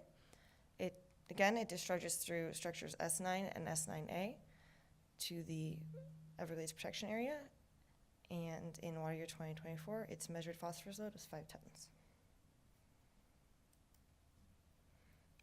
The North Springs Improvement District is our last tributary basin, also known as NSID. It's primarily urban and residential development area located in the northwestern portion of Broward County. It discharges directly to the Water Conservation Area 2A via the NSID-1 structure. Now, most discharge is routed through the L36 North Hillsborough Canal and the C14 Canal down here. The Hillsborough and C14 both flow to the east. So ERPs for this basin include conditions for BMP implementation, water quality monitoring, and phosphorus load limits for discharges to the Water Conservation Area 2A. The long-term plan goal for this basin is to divert all the discharges away from the conservation area by relying on the SERP Hillsborough Site 1 impoundment project. While Phase 1 of the project is complete, Phase 2 remains on hold as it requires additional congressional authorization. For the NSID basin, there have been no discharges to the Everglades Protection Area in water year 2024 or the past few water years. In general, the discharges have been minimal since 2001.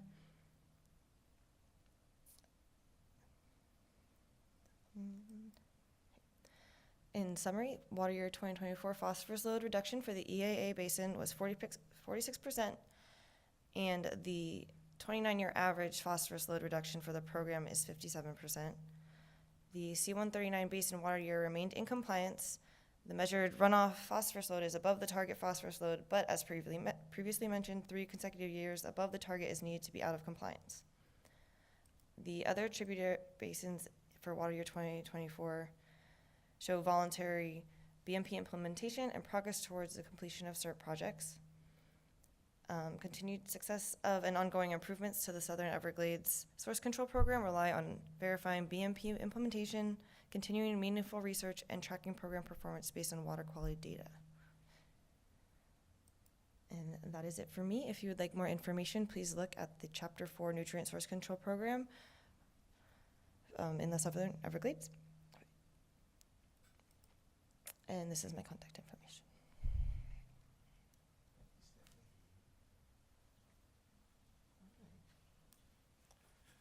Thank you, Stephanie.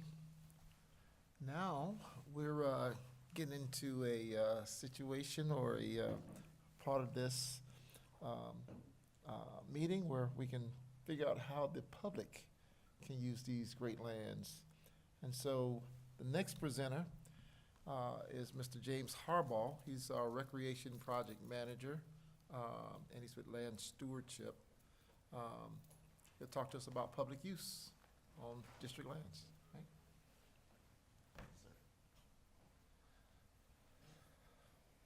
Right?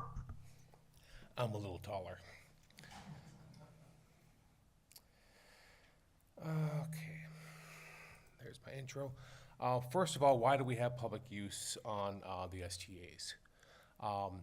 Basically, Florida Statute 373 point blah, blah, blah, says Everglades, these lands shall be made available for recreational use unless such uses are incompatible with the restoration goals of the Everglades construction project. Basically, it's mandated. So as long as it doesn't interfere with the goal of the project, then we're gonna have some type of recreation on there. My role is to try to find that balance between the two. There's a lot of activities going on out there, management, construction, et cetera, and I'm trying to fit in recreation where we can. And then the 40E7, the public use rules, that book right there is how we manage recreation on the STAs. What types of recreation do we have on the STAs? We got hiking, biking, we've got wildlife viewing, we got day use where we have like little shelters with some structures for picnicking, wildlife viewing, hiking I probably mentioned, and we do have fishing, but those are generally going to be outside of the project areas. They're going to be in some other areas that aren't going to affect the project itself. And then we do have recreation within the cells, and that's going to be hunting. We have 2 types of hunting. There's alligator hunting, and then there's also waterfowl hunting.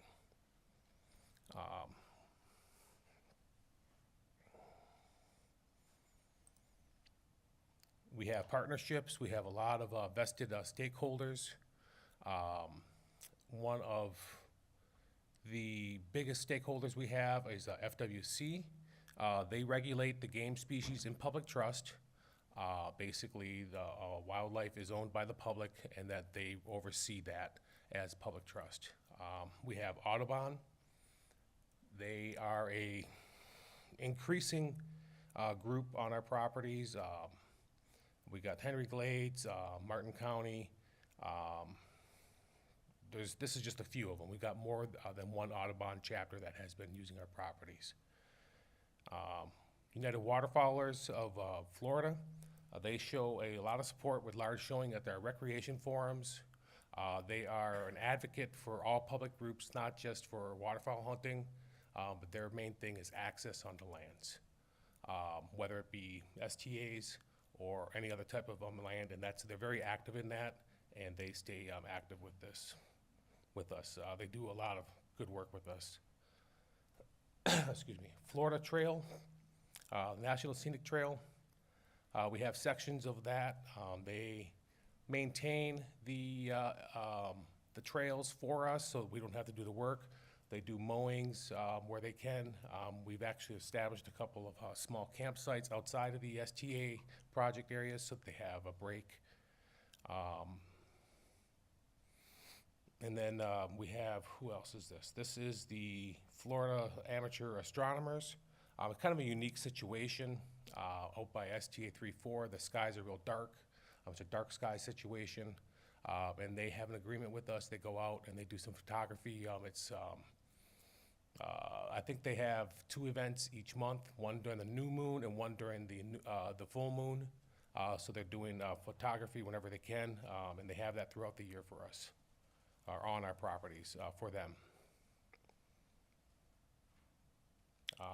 Without these groups, a lot of the recreation wouldn't be happening.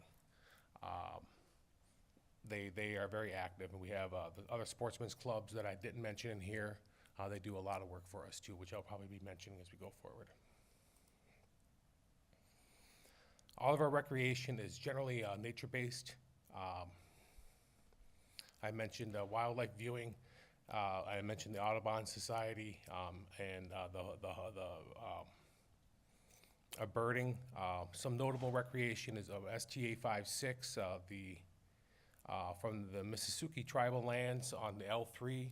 That makes a connection to Lake Okeechobee, which is about a total of about 27, 28 miles on district properties on our canals.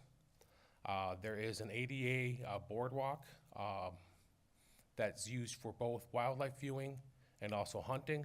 There's a platform at the end that they can waterfowl hunt from with a ladder that the disabled, not disabled, but the disabled hunter who may be in a chair that cannot access the water, they can have somebody that can assist them climb down into the water, retrieve birds that are shot. The birding groups, STA 2, the flamingos are an annual showing. It's a life list bird for a lot of people. So that's a unique opportunity. Birders actually may start to outnumber some of the hunters in the STAs. I think birding has really taken off, not just the ECP, but also in other areas as well, Lakeside Ranch to the north. These groups have really gotten a lot of bang for the buck on our properties.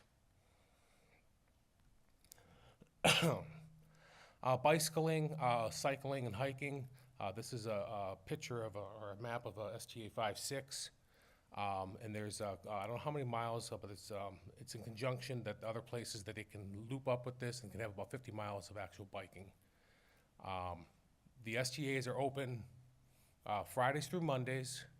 The STA 5-6, there's a parking area that you can actually access into the STA and use these areas. Gates are in place that prevent you from going to places you shouldn't be going. And then they're open Friday through Monday so that we can do the work that needs to be done out there, with like veg management and other maintenance on the structures out in the properties. Come on. Waterfowl hunting, that is some of the most active and probably some of the most potential for the most damage to the STAs while actively hunting in the property.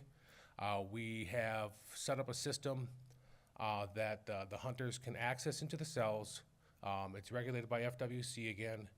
They have a point that they have to access in, and with conjunction FWC, myself, Veg Management, and a bunch of other people, we come up with these points. We've tried to minimize the amount of damage that could be potentially done. We do have specialty hunts out there. We have the youth hunt program.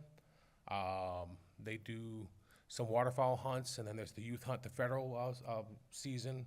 And then we have other specialty hunts with the Wounded Warriors. They do waterfowl hunting out there as well. Fishing is out, like I said, mentioned before, it's outside the project area. Seepage canals, discharge canals. STA 3-4 has one of the largest areas where they have boating for about 23 miles of canal access. At 3-4 and or the A1 FEB are gaining recognition as a premier bass fishing destination. Other places you can fish are STA 1 East and 1 West. There's about 6 miles of levee that are accessible on the north side of the STAs, and it is accessible by foot. And then it's outside the project area, and there is a trailhead at each one of these with shelters and restrooms that are provided at both of these. All the STAs have a restroom that we provide with a shelter, and I'll be getting into some of that a little bit later too.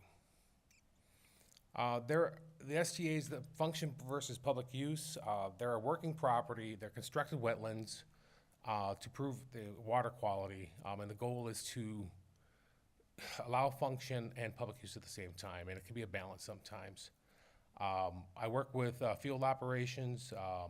They have the public access hours. They do a lot of work for me on the repairs and some of the public use areas that I have. Land stewardship, excuse me. We have our biologist. He has areas where there's nesting. I close off areas where you can't go on some of the hiking trails because of nesting. Terns are using STA 1 East on a regular basis. And we close that off just to keep people out of there. Veg management team, I work with them a lot. We have used the Marsh Master to put trails in for the waterfowl hunters that go perpendicular to flow to prevent short circuits. I work with the construction managers, where we can go, where we can't go. Due to construction constraints. Let me look at my notes here.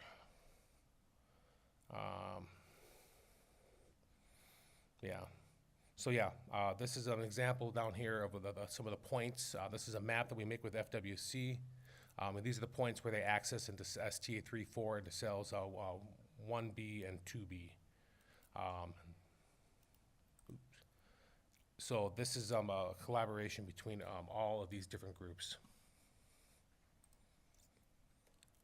Recently, we've been trying to give public information as to where they cannot be, and where they can go. Just the public doesn't see these properties necessarily as all closed. They don't understand the functions of all of them.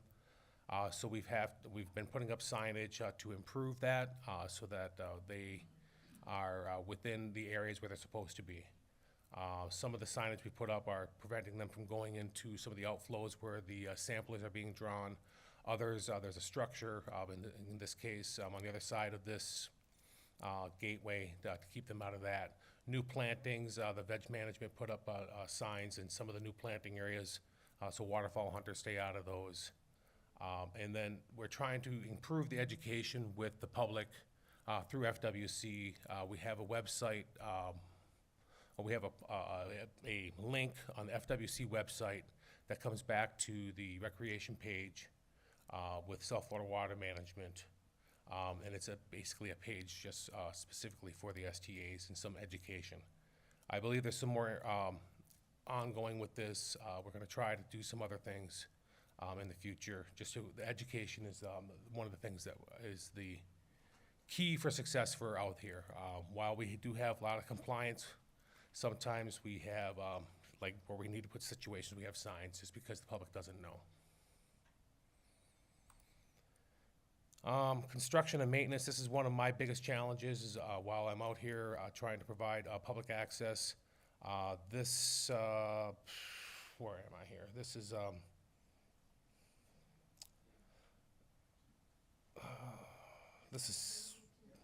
cell 2, or STA 2. We did have a lot of construction in there in the past few years.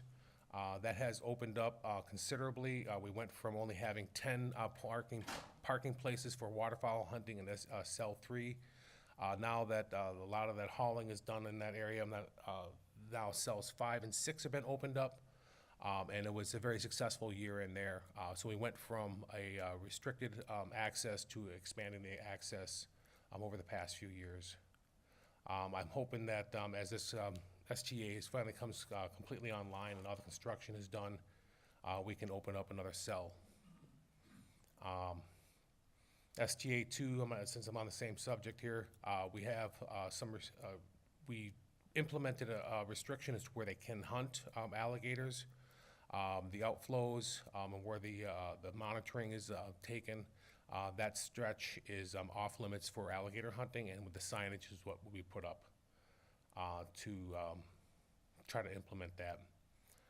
Here's another challenge over at SGA 2. We have the construction of the S620, which prevents people from getting into the WCA 2. So we've worked with the construction company and the engineers, the project managers, to allow from the Lantina Bridge access past the construction trailer into an area where the public won't be able to do any type of damage. And then to actually get to there, and it's only open on the weekends because the construction areas are a closed area to the public. We did have alligator hunting for the first time last year. It had been closed for quite a few years, so this year it was a success that we had reopened it. Maintenance, I mentioned that we've had restrooms at the STAs.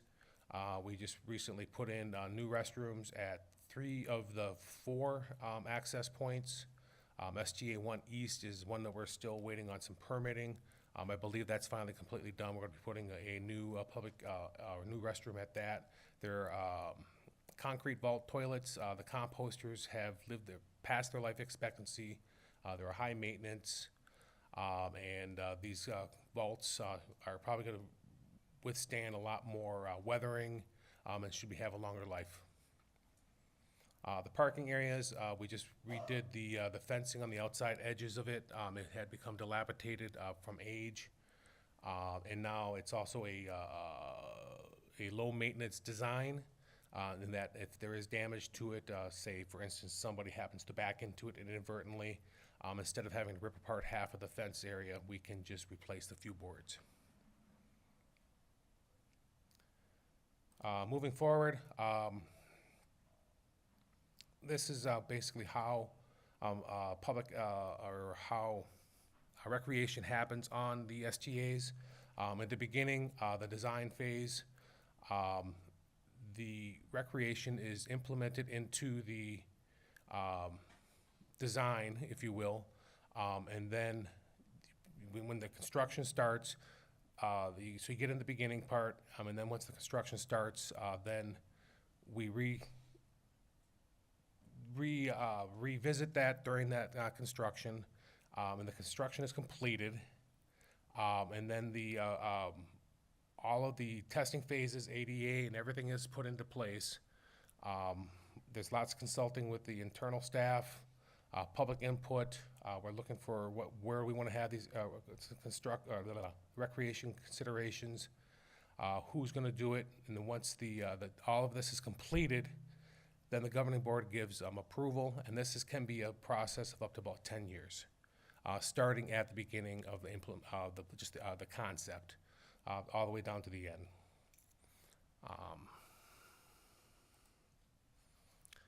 And then we are always looking for input from the public. We do have public meetings. We have the rec forum. We have 3 meetings annually. This year is going to be the 3rd Monday of March, June, and September, so we got one coming up here shortly. Another way to get involved is to go to FWC. They have a yearly proposed rule change. Here's the links to these things. And then you can propose different rules, changes, and then the FWC filters those through us, and then we can consider some public input. There I am. All right, thank you very much.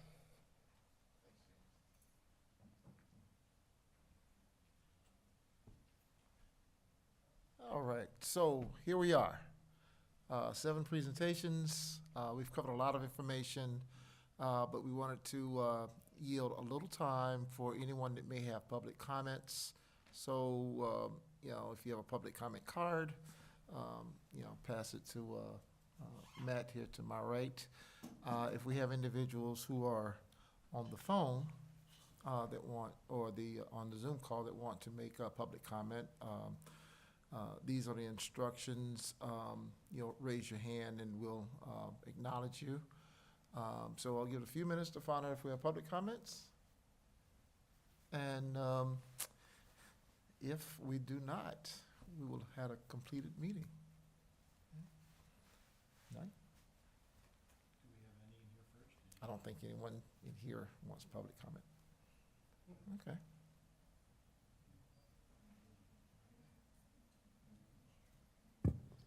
Yes, we do have one public comment from Nyla Pipes. I'm going to go ahead and, Yeah. Sound check? Did I miss it? Go ahead. Yes, we can hear you. Fantastic. Nyla Pipes, One Florida Foundation. First of all, I just want to compliment all of you for your very hard work. I know that it takes an army of people to keep all of our Everglades restoration efforts, our flood control efforts, vegetation management, I mean, you name it. I know that everybody is working really hard, and I find that these meetings are incredibly useful just to keep, the boat between the buoys and in that, deep water so that we know what we're doing as we move forward. I tell people that we have some of the best resource managers in the state. I mean, it's amazing what South Florida Water Management does and the way that y'all partner with the sister agencies within the state. So I just really wanted to take a minute and compliment y'all for these presentations and the amount of ongoing work that we have to handle. And it really, really is boots on the ground with y'all. So thank you. With that being said, I love what we are doing as far as Everglades restoration and the stormwater treatment areas and everything that we're doing to improve water quality as we send water south from Lake Okeechobee and try to tackle that Lake Okeechobee discharge problem. It goes without being said, we have to do more faster. And we have a fine line as far as we send Lake Okeechobee water south because we have to protect those stormwater treatment areas. I have great concern about the amount of water we've been sending south from Lake Okeechobee over the last several years. Concern about whether or not we're going to be able to meet the water quality standards, the QBEL that is required by the federal government. So I just wanted to, just reiterate that in this forum. Lastly, I want to thank you all for the access to the public. My daughter and son are children that have grown up with the Youth Hunt program. My daughter actually harvested a gator out of STA2 last year. It is a wonderful thing when our public lands are accessible to the public. And I know, again, that's a fine line between these STAs and their use being met, their major reason for existence being met, and also allowing the public access to our lands.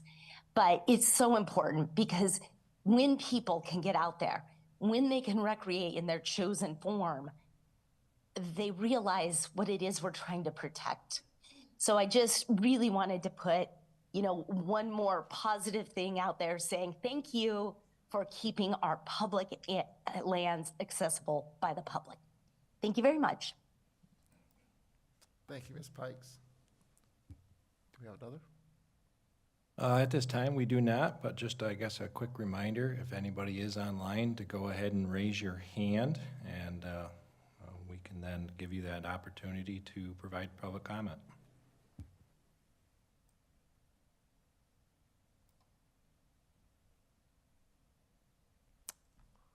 Okay. Well, I thank all of you for attendance. I thank every one of the presenters for your time and your dedication to this meeting, and I look forward to seeing everyone next year. All right. Thanks so much, guys. Yeah. Have a great day.